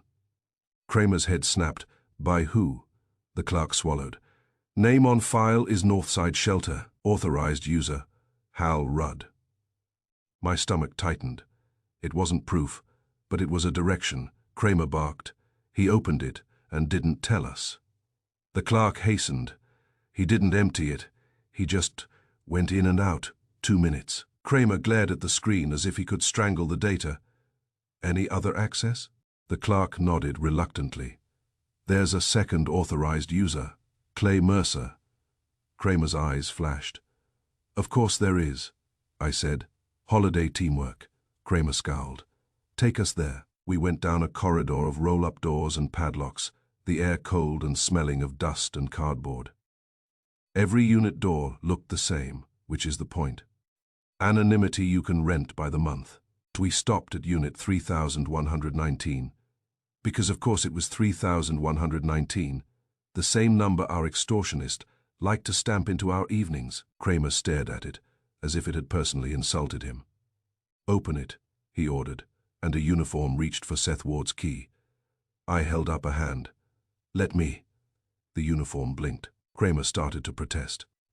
Then he thought better of it. He had already learned that when Wolfe wants something opened by me, it is usually better for everyone if I do it. Because if I don't, Wolfe will explain why, and Cramer would rather be hit by a bus. I took the key, slid it into the padlock, and turned. The lock popped open with a dull click that sounded like a secret giving up. I lifted the roll-up door. The metal rattled, echoing down the corridor like a cheap drumroll. Inside, the unit was packed tight with cartons stacked to the ceiling.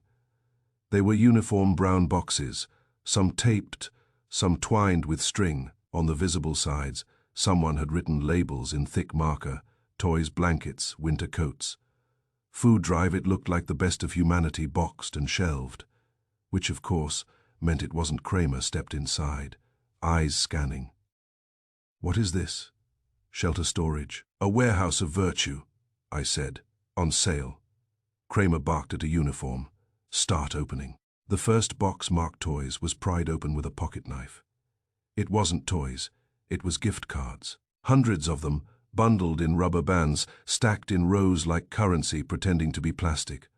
Store logos gleamed, grocery chains, big retailers, online marketplaces. The kind of gift cards donors buy because they don't know what a hungry family needs, but they know what a barcode is. The uniform made a low whistle. Cramer's face went redder. I stared, and the cold in me deepened. Gift cards aren't cash, but they're almost better for thieves. Easier to move, harder to trace, and nobody cries when they vanish because nobody knows they existed in the first place. Cramer snapped. "Open another." The next box, labeled toys, held the same. Another labeled blankets was stuffed with them too, tucked under a thin layer of actual blankets, like a dishonest sandwich. Cramer swore loud enough to scare the snowman off the sign. "This is the missing money." "It's the missing donations," I corrected. "It's not cash, it's control." He glared at me. "What does that mean?" "It means," I said, "if you steal cash, you leave an empty drawer. If you steal gift cards, you leave a box that still looks full. It's a theft that keeps smiling for the donors." Cramer's jaw worked. Rudd Mercer. Somebody's been skimming for years. He turned on the clerk, who had trailed us down the corridor with his hands in his sweater pockets. Who else has been in here? The clerk swallowed. Just the authorized users. There's a log. Print it, Cramer barked. Now. The clerk hurried away. I stepped deeper into the unit, letting my eyes adjust to the dim. The boxes weren't random. They were stacked with a system, older cartons in back, newer in front, like an archive. This wasn't a smash. And, grab, it was a warehouse. Maintained. Cramer's phone buzzed. He answered with a grunt, listened, and his expression sharpened. Yeah, he said. Yeah, keep him there. He hung up and looked at me. Rudd's at the shelter. My boys got him in a room. Good, I said. Bring him to Wolfe. Cramer snorted. Don't tell me my job. I wasn't, I said. I was telling you his. We were still cataloging boxes when my phone buzzed with Wolfe's number. I answered. Goodwin. Wolfe's voice was calm, which meant he was angry in a controlled way. Report. Storage Unit 3119 is packed with cartons labeled toys and similar. I said. Inside are gift cards, hundreds, maybe thousands, bundled, hidden under light layers of actual goods. Authorized access to the unit, Hal Rudd and Clay Mercer. Wolfe's pause was brief. Gift cards, he repeated. Yes, I said. Charity in plastic form. Wolfe's voice sharpened. This is significant. Bring photographic evidence and several representative bundles to the brownstone. Cramer's here, I said. He'll want to haul it to evidence. Wolfe's tone went colder. Inspector Cramer will do what he is capable of. You will do what is required. If he resists, remind him that he is a witness, not a strategist. I couldn't help it. I grinned. Yes, sir. I hung up and turned to Cramer, who was still barking at uniforms to photograph an inventory. Wolfe wants samples brought home, I said. Cramer wheeled on me. Home. This goes to evidence. Tell Wolfe, I said, and he'll tell you you're slow. Cramer glared at the stacked boxes as if trying to decide whether he hated the thieves more or hated Wolfe more.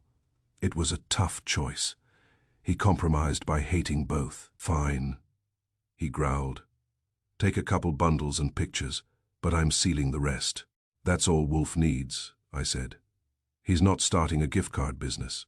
A uniform handed me a clear evidence bag filled with bundled cards and a sheaf of printed photos. As I took them, I noticed something else.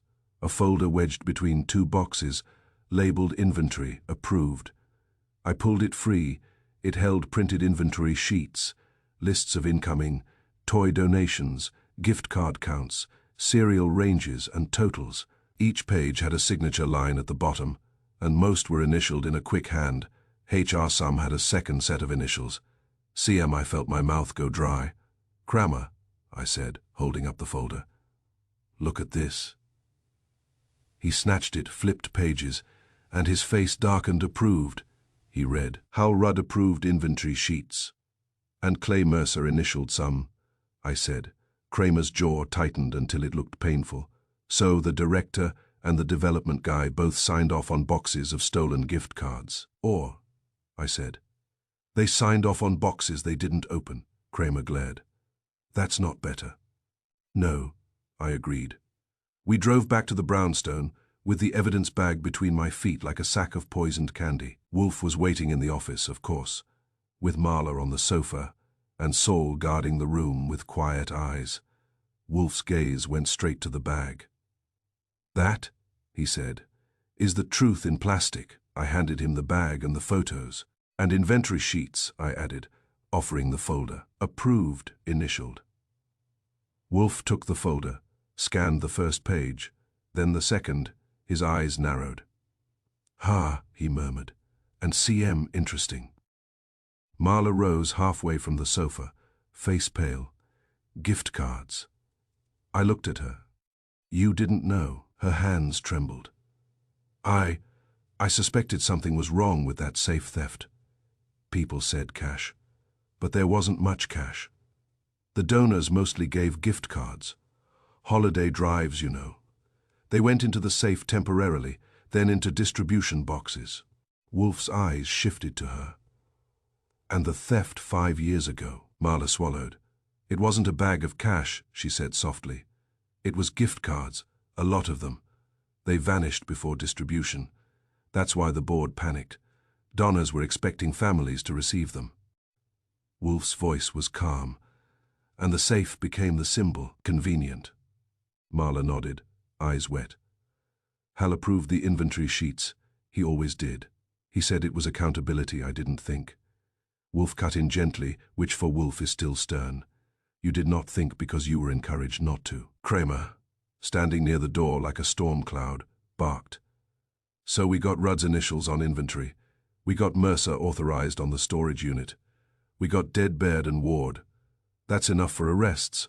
Wolfe's eyes slid to him. Arrests are not conclusions. They are interruptions. Cramer's face reddened. You kidding me? We got signed sheets.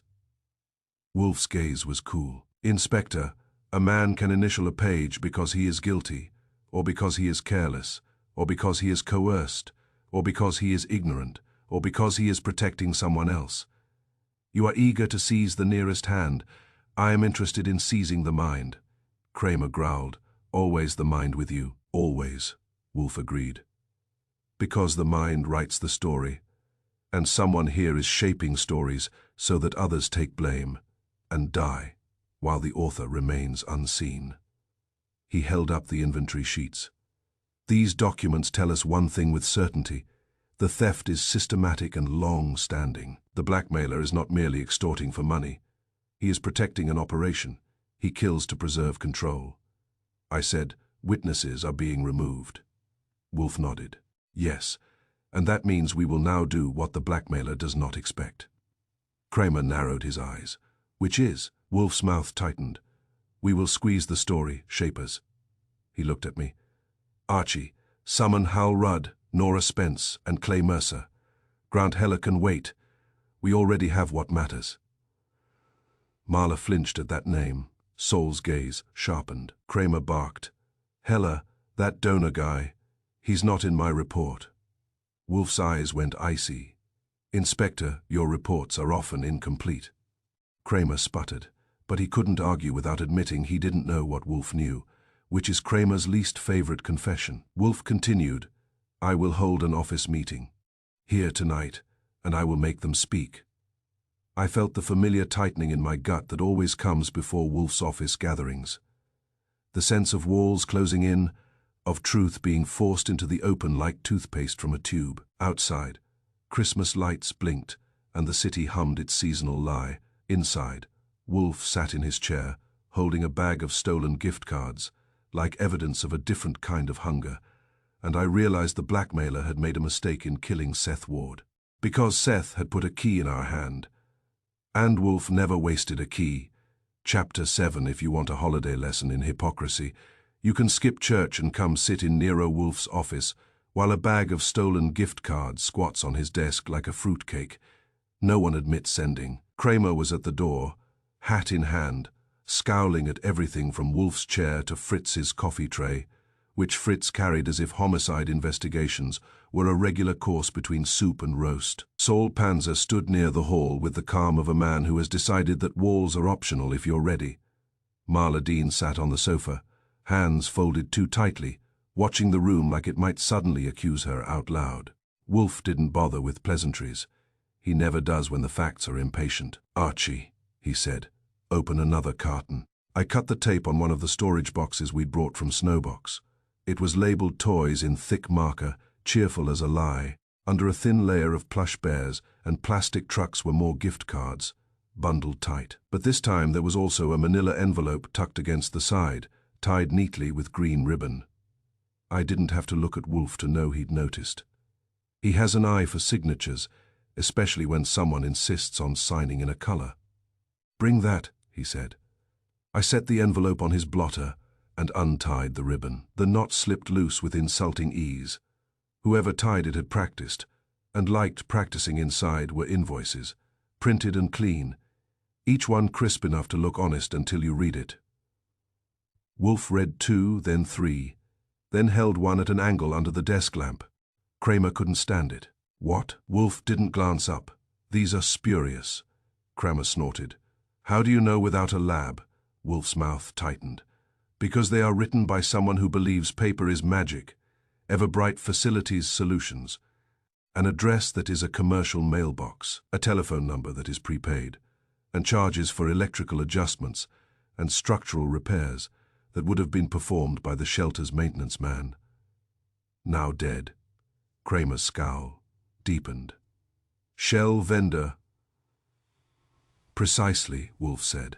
A shell used to justify outflows and conceal transfers. I flipped through the stack and found what Wolfe had already found.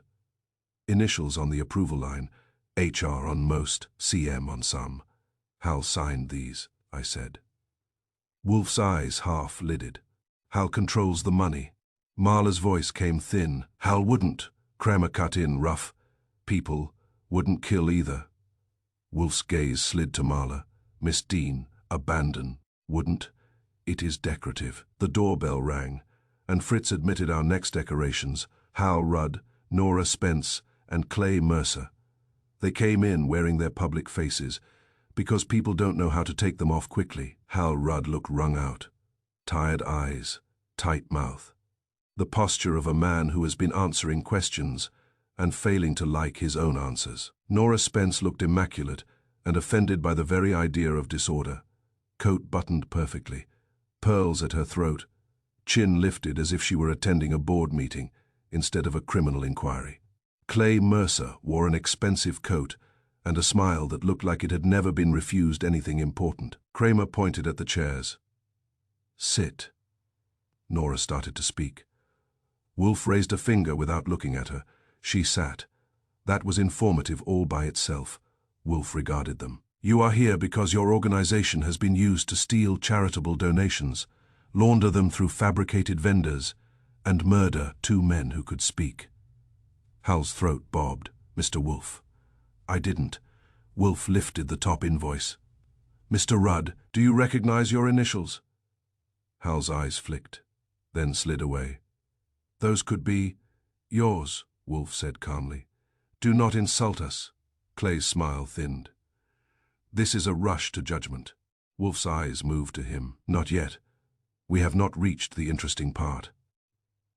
He nudged the envelope forward, so they could see the green ribbon lying beside the papers like a smug little serpent. These invoices were found bound with green ribbon in cartons, filled with stolen gift cards in a storage unit authorized by your shelter.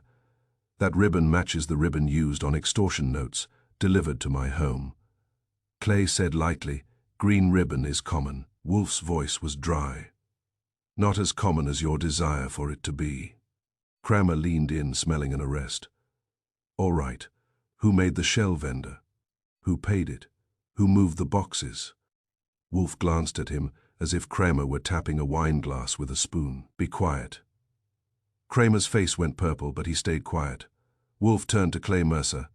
Mr. Mercer, you are authorized on the storage unit. Clay shrugged. Development handles logistics, donor gifts, privacy. Wolfe cut him off. Brochure language. Did you move cartons out of the shelter under the pretext of discretion? Clay's jaw tightened. His eyes slid, very slightly, toward Nora Spence. Wolfe saw it. I saw it. Even Marla saw it, because her head turned like it had been pulled by a string. Wolfe said mildly, You may answer now, or you may answer after Inspector Cramer obtains access logs and your telephone records. Clay exhaled. Yes, he snapped. I moved boxes. Hal lurched. Clay, what boxes? Clay shot him a look. Don't. Nora's voice was controlled. Mr. Mercer. Clay's mouth twisted. You paid me, he said, and the words landed on Nora Spence like a slap. Cash envelopes. You said it was for donor privacy. You said some gifts shouldn't be seen on standard inventory lists because names mattered. Hall stared at Nora. Nora. Nora didn't blink. That is an outrageous lie. Clay's laugh was short and ugly. Lady, I did what you told me because you made it sound like policy. You said we couldn't risk scandal. You said the shelter survives on stories as much as on soup. Wolfe's eyes narrowed slightly, pleased despite himself. Ah, Marla whispered, privacy. Wolfe didn't look at her. Privacy is an excellent disguise. It flatters donors and silences questions. Clay continued. Hal didn't want details. He wanted the sheets to balance. You told me that Hal signs, we manage. Those were your words. Hal's face went grey. I signed what Tom put in front of me. I trusted, and Tom is dead, Wolfe said. Convenient again. Nora Spence's composure finally showed a fine crack.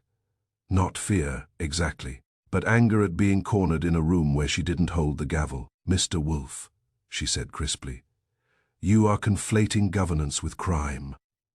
Wolfe leaned forward a fraction. Madam, governance is the art of controlling narratives. Crime is the art of profiting from them. Sometimes they cooperate. Cramer couldn't hold it. So you're saying she ran it? Wolfe shook his head once. No, Inspector, I am saying she edits it. He looked at Hal Rudd. Mr. Rudd approves payments, initials, sheets, signs invoices, money passes through his hand. He is the treasurer of the sin, whether he admits it or not. Hal's voice broke. I was trying to keep us open. Nora kept saying, if donors leave, we close. Wolfe's gaze returned to Nora. And you said it because it is true, therefore it is persuasive. Nora's eyes cooled. My concern has always been survival. At any cost, Wolfe said. Clay Mercer swallowed. I didn't kill anyone. Wolfe's voice was calm. Number you carry boxes. You do not choose corpses. That is why you are useful to the author. Cramer snapped. Author, Wolfe gestured barely. Summonen writes the threats, ties the ribbons, hires visible hands, and removes witnesses. That someone is not Mr. Rudd, whose vice is timidity. It is not you, Mr. Mercer, whose vice is profit. Mrs. Spence's vice is control, but she is too intelligent to swing a tire iron behind a shelter. I thought of the city facilities coat, the cut wiring, the neat knots. Outside muscle, I said. Wolfe nodded. Hired cover. The dirty hand that makes it appear external so the shelter can blame street crime, issue a statement, and continue soliciting checks. Nora's eyes flashed. This is slander. Wolfe's voice sharpened. Then welcome libel's cousin, murder. The words settled in the room like smoke. Hal stared at the desk. Clay stared at his own hands. Nora stared at Wolfe with a hatred so clean it might have been polished. Wolfe leaned back, regaining his usual indolence, as if he were putting it on like a robe. Now, he said, we compel the author to react. Cramer squinted. How? Wolfe looked at me. Archie, telephone Mr. Cohen, tell him, confidentially, that today at noon there will be a statement concerning Northside Shelter's recent irregularities, and that Mrs. Spence will address it. Nora stiffened. I will not. Wolfe lifted a finger. She stopped. Again, and the stopping was the important part. Wolfe continued. Let that rumor travel. It will reach whomever has been writing ribbons and arranging deaths. He cannot permit the narrative to be seized by another voice. Cramer muttered. You're baiting him. I am inviting him, Wolfe said. He has enjoyed directing from concealment. Now he must defend his script. He looked at the three shelter figures. You will remain available, you will not warn anyone, and you will not attempt to sanitize records.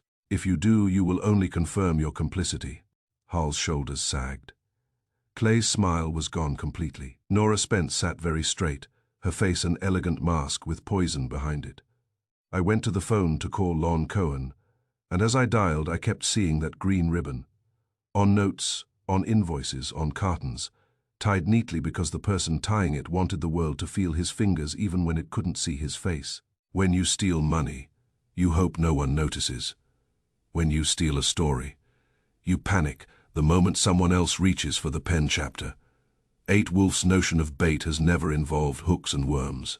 He prefers something more dignified, like pride, fear, or the sudden prospect of losing control of a story you have been writing for years. On Christmas morning, while the city tried to pretend goodwill was a natural resource, Wolfe sat behind his desk with a cup of coffee and an expression that suggested goodwill was a symptom best treated early. "Archie," he said, "you will tell Inspector Cramer that you intend to correct your lie." Cramer, who had returned to the brownstone because he couldn't stand being excluded from his own case, barked, "Correct it now." Wolfe looked at him as if Cramer had asked whether gravity was optional. "Yes, Mr. Goodwin will confess to you this afternoon. He will do it publicly enough that rumor can sprint ahead of the truth." Cramer's face reddened. "You're using me?" "I am," Wolfe said. "It is refreshing that you noticed." I said, "What exactly am I confessing?" Wolfe's eyes narrowed. "Nothing that harms Miss Dean. Nothing that aids our adversary.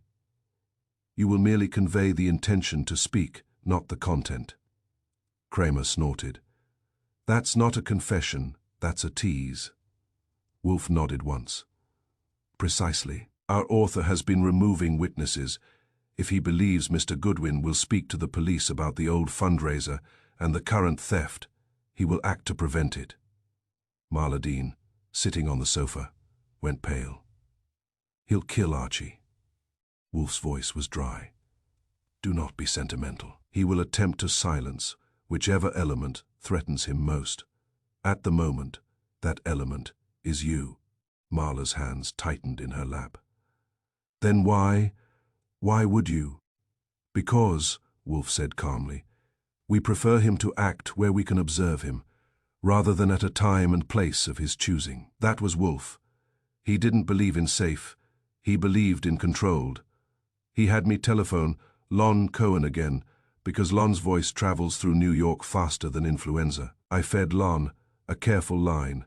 "Archie Goodwin, burdened by conscience, intends to go to Cramer today and straighten out an old Christmas Eve lie connected to Northside Shelter." Lon protested, demanded details, predicted lawsuits, and then did exactly what Wolfe knew he would do. He let the rumor leak in a way that looked accidental. Cramer listened, muttering, "You're playing with dynamite."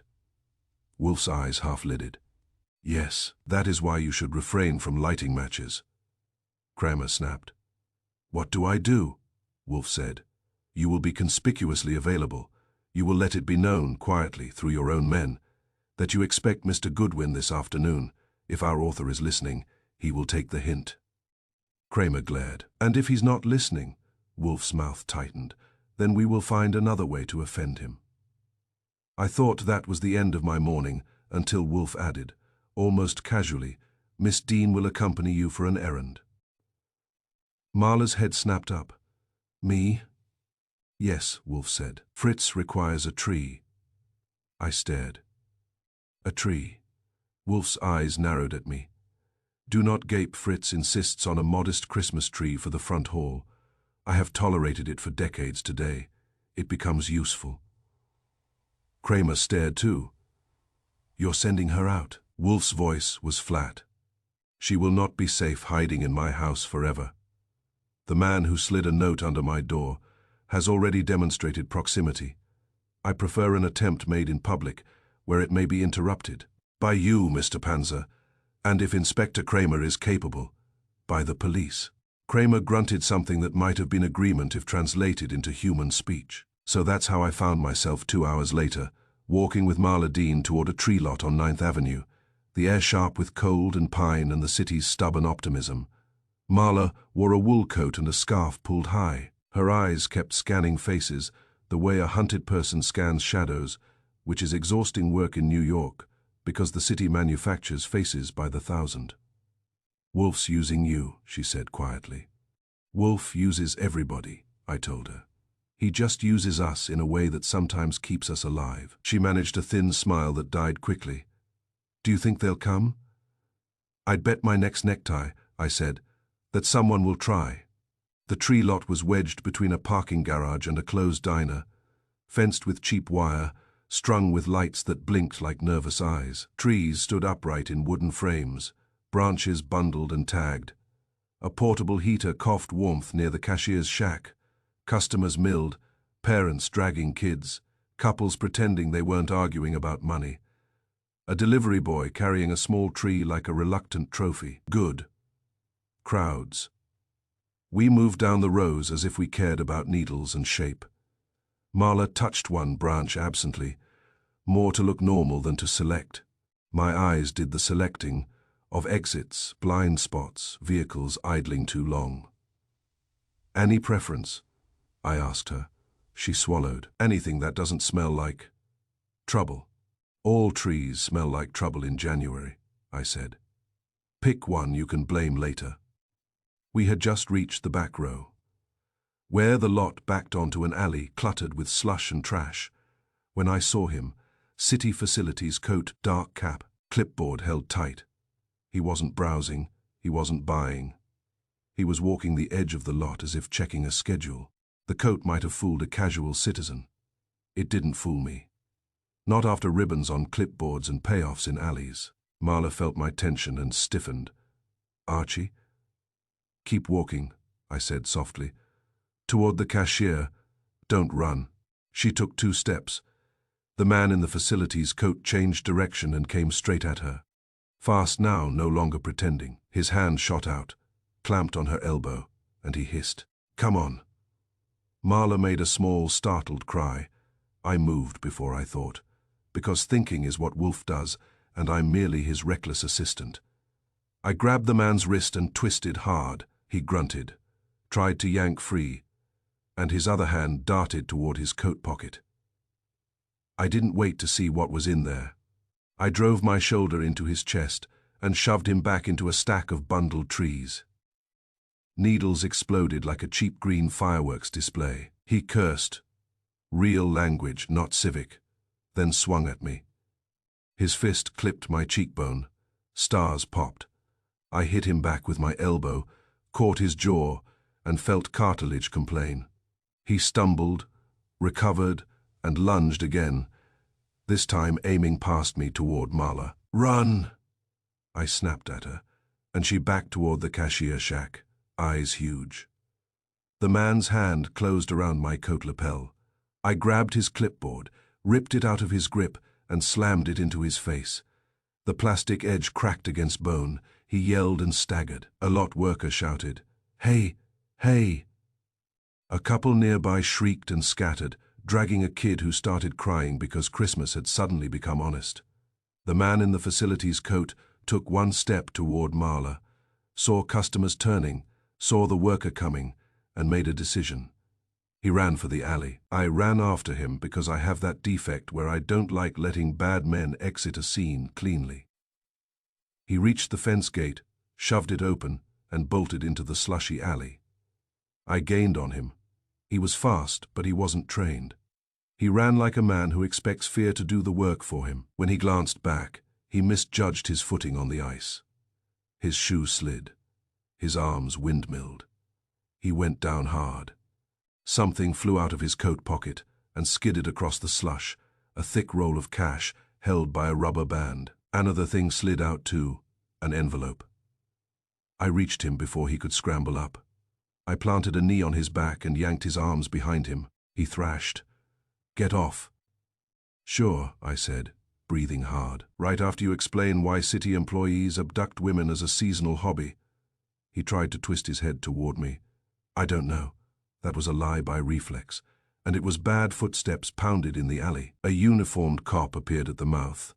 Cramer's man, plainclothes actually. But he looked like a cop because cops carry themselves like they're always late to something.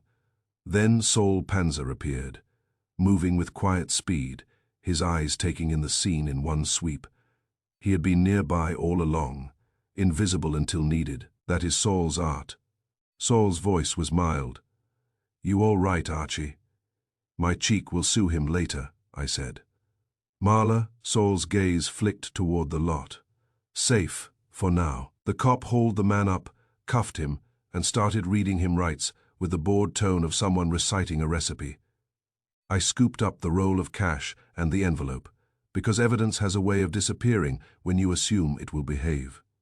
The envelope was plain, unsealed, and inside was a single sheet of paper, typed, no letterhead. 2 words in bold capitals, remove her. No name, no explanation, just an order, like a stage direction in a script. My stomach tightened. Saul looked at the paper, and his eyes went slightly colder. "That's not freelance," he said quietly. "No," I agreed.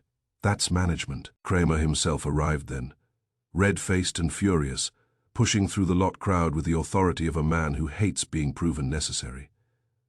"What the hell happened?" he barked. I held up the paper. "Your holiday entertainment." He tried to grab Marla. Cramer snatched the sheet, read it, and his face went hard. "Remove her," he growled. "Who wrote this?" "That," I said, "is the question Wolfe wanted answered." Cramer looked at the captured man. "Who hired you?" The man spat slush. "Nobody. I don't know." Saul's voice came in, quiet and lethal.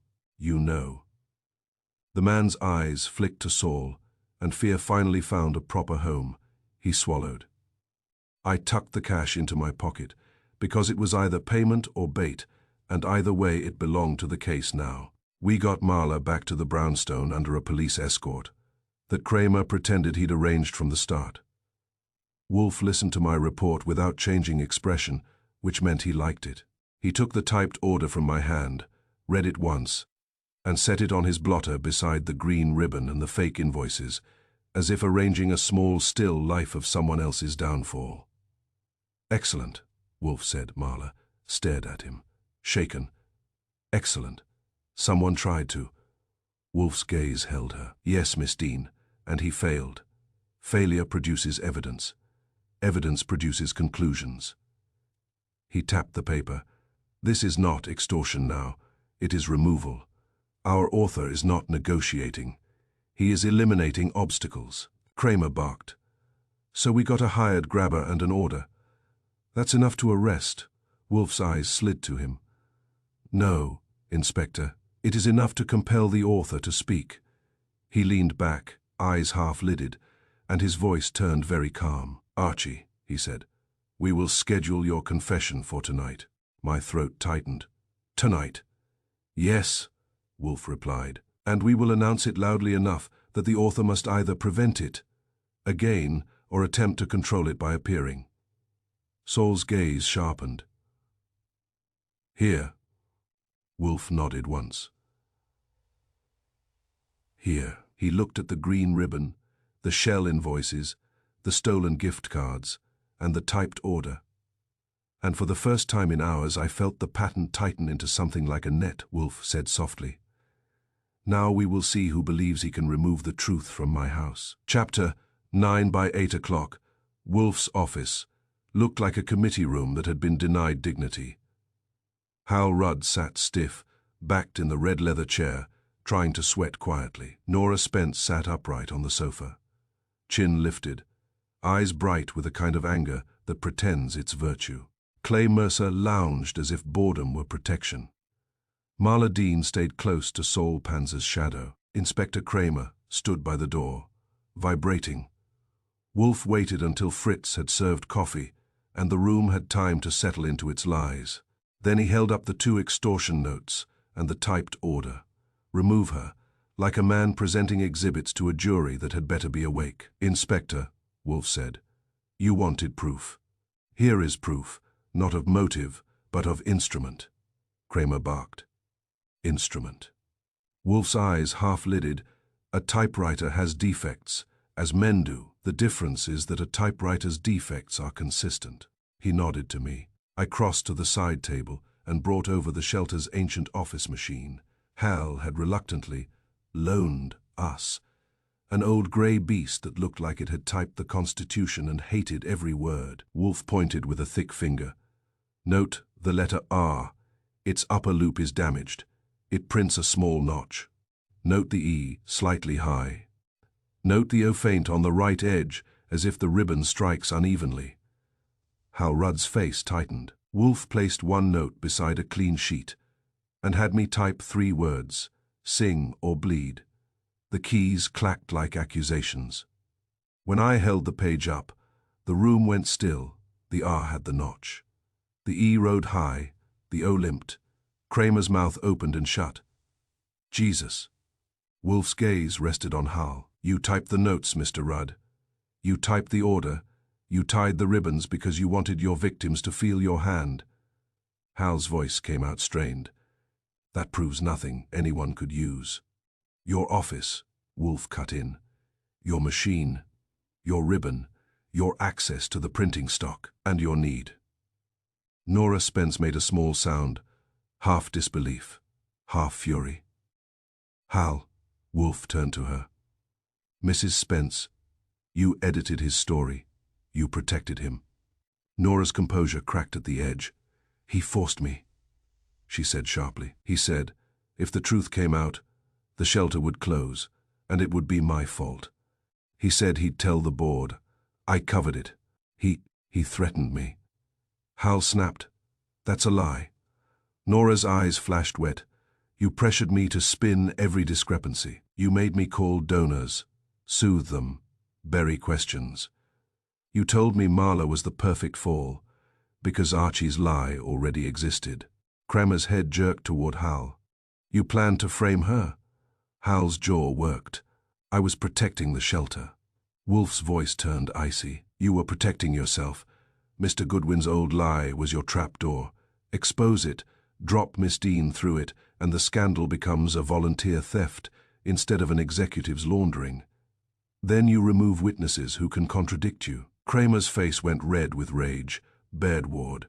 Hal's eyes darted. Once, toward the door, then back. I didn't kill. Wolfe's eyes narrowed.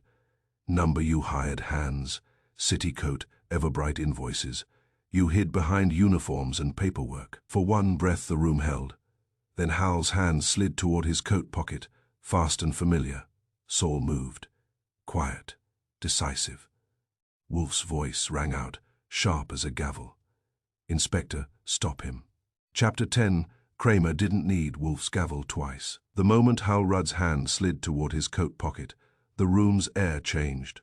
No longer talk, no longer inference. Just the raw fact of a man deciding his story was worth a gun. Saul Panzer crossed the distance with the smooth speed of a closing door. Hal's fingers had only found the edge of metal when Saul's hand clamped his wrist and turned it. Not violently, not theatrically. Just enough to end the attempt. The object, small revolver, cheap and desperate, clattered onto Wolfe's rug. Fritz made a sound of pain that had nothing to do with danger and everything to do with carpet. Cramer lunged, grabbed Hal by the collar, and hauled him up, as if he'd been waiting all week for the pleasure. All right, you, he snarled. That's it. Hal's face went grey and slick. You don't, this is. Wolfe's voice cut through, cold and exact. Inspector, do not waste your breath. Waste his. Cramer cuffed him with a satisfaction so vivid, it was almost festive. Wolfe remained seated, unruffled, as if men drew guns in his office daily. His eyes went to the evidence laid out on the blotter, the green ribbon, the typed order, the shell invoices, the inventory sheets, and the bag of gift cards. It looked like a still life of greed, dressed for the holidays. Mr. Rudd, Wolfe said, your attempts at dramaturgy are finished. We will now conclude with accounting. Wolfe lifted a thick finger and began pinning him to the wall one tack at a time. The storage trail, Snowbox Unit 3119, rented under the shelter name, authorized to you and Mr. Mercer. Cartons labeled toys stuffed with stolen gift cards, inventory sheets initialed by you, the fake invoices from Everbright Facilities Solutions, bound with your favored green ribbon to keep your signature close. Cramer barked. And the city coat guy, Wolfe nodded once. Yes. The hired cover. Mr. Goodwin observed you paying a man in a city facilities coat. That same cover attempted to abduct Miss Dean at a tree lot. When he fell, he dropped cash and your typed instruction, remove her. Hal's mouth opened, shut. I, Wolfe, did not permit the interruption. Tom Baird found the discrepancies. He was killed. Seth Ward knew about the cut wiring and possessed the storage key. He was killed. Miss Dean was to be framed through Mr. Goodwin's old lie, the perfect trapdoor, so the scandal would land on a volunteer and not on an executive laundering donor gift cards. Cramer's face twisted with disgust. "You used a shelter," Hal spat. "It was to keep us open." Wolfe's eyes narrowed. "You did not keep it open. You hollowed it out."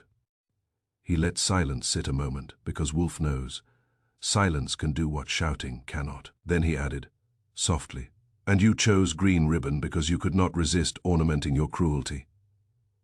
Hal sagged in Cramer's grip, and the performance finally fell away.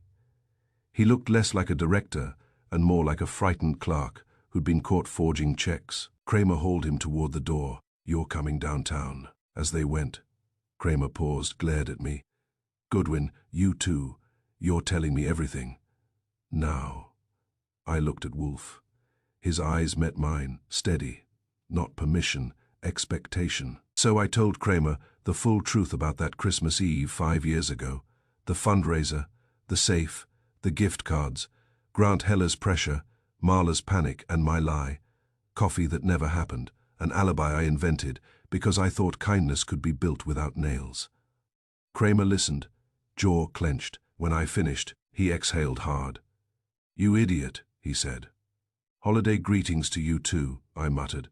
When the door closed behind them, the house felt suddenly quiet, as if the brownstone itself had been holding its breath. Marla sank onto the sofa, shaking. Clay Mercer stared at the floor, suddenly fascinated by wood grain. Nora Spence sat very still, her pride bruised by the knowledge she'd been used as a mouthpiece. Wolfe rose, slowly, with effort, because truth is work even for him, and went to his chair again, as if completing a circle. He looked at Marla. His voice, when it came, was calm and final. "Miss Dean, you are not absolved by victimhood. You participated in concealment. But you will have the opportunity to repair what you can by speaking plainly henceforth." Marla nodded, eyes wet. "I will." Wolfe's gaze shifted to me. "Archie, you have learned a lesson you should have learned earlier." "Yes," I said. "No more charity carpentry." Wolfe's mouth tightened in something that was almost approval. "Kindness survives only when truth carries it home," he said. "Without truth, kindness is merely another costume, easy to steal, easy to burn." Fritz appeared at the doorway, face grave. "Mr. Wolfe, the goose." Wolfe's eyes lifted toward the stairs, toward warmth, toward the orchids, and the steady order he preferred. "Yes, Fritz," he said. "Let us at least salvage dinner." And as we moved out of the office, I caught sight of the green ribbon still lying on the blotter, bright, festive, innocent looking, which is exactly how lies always start.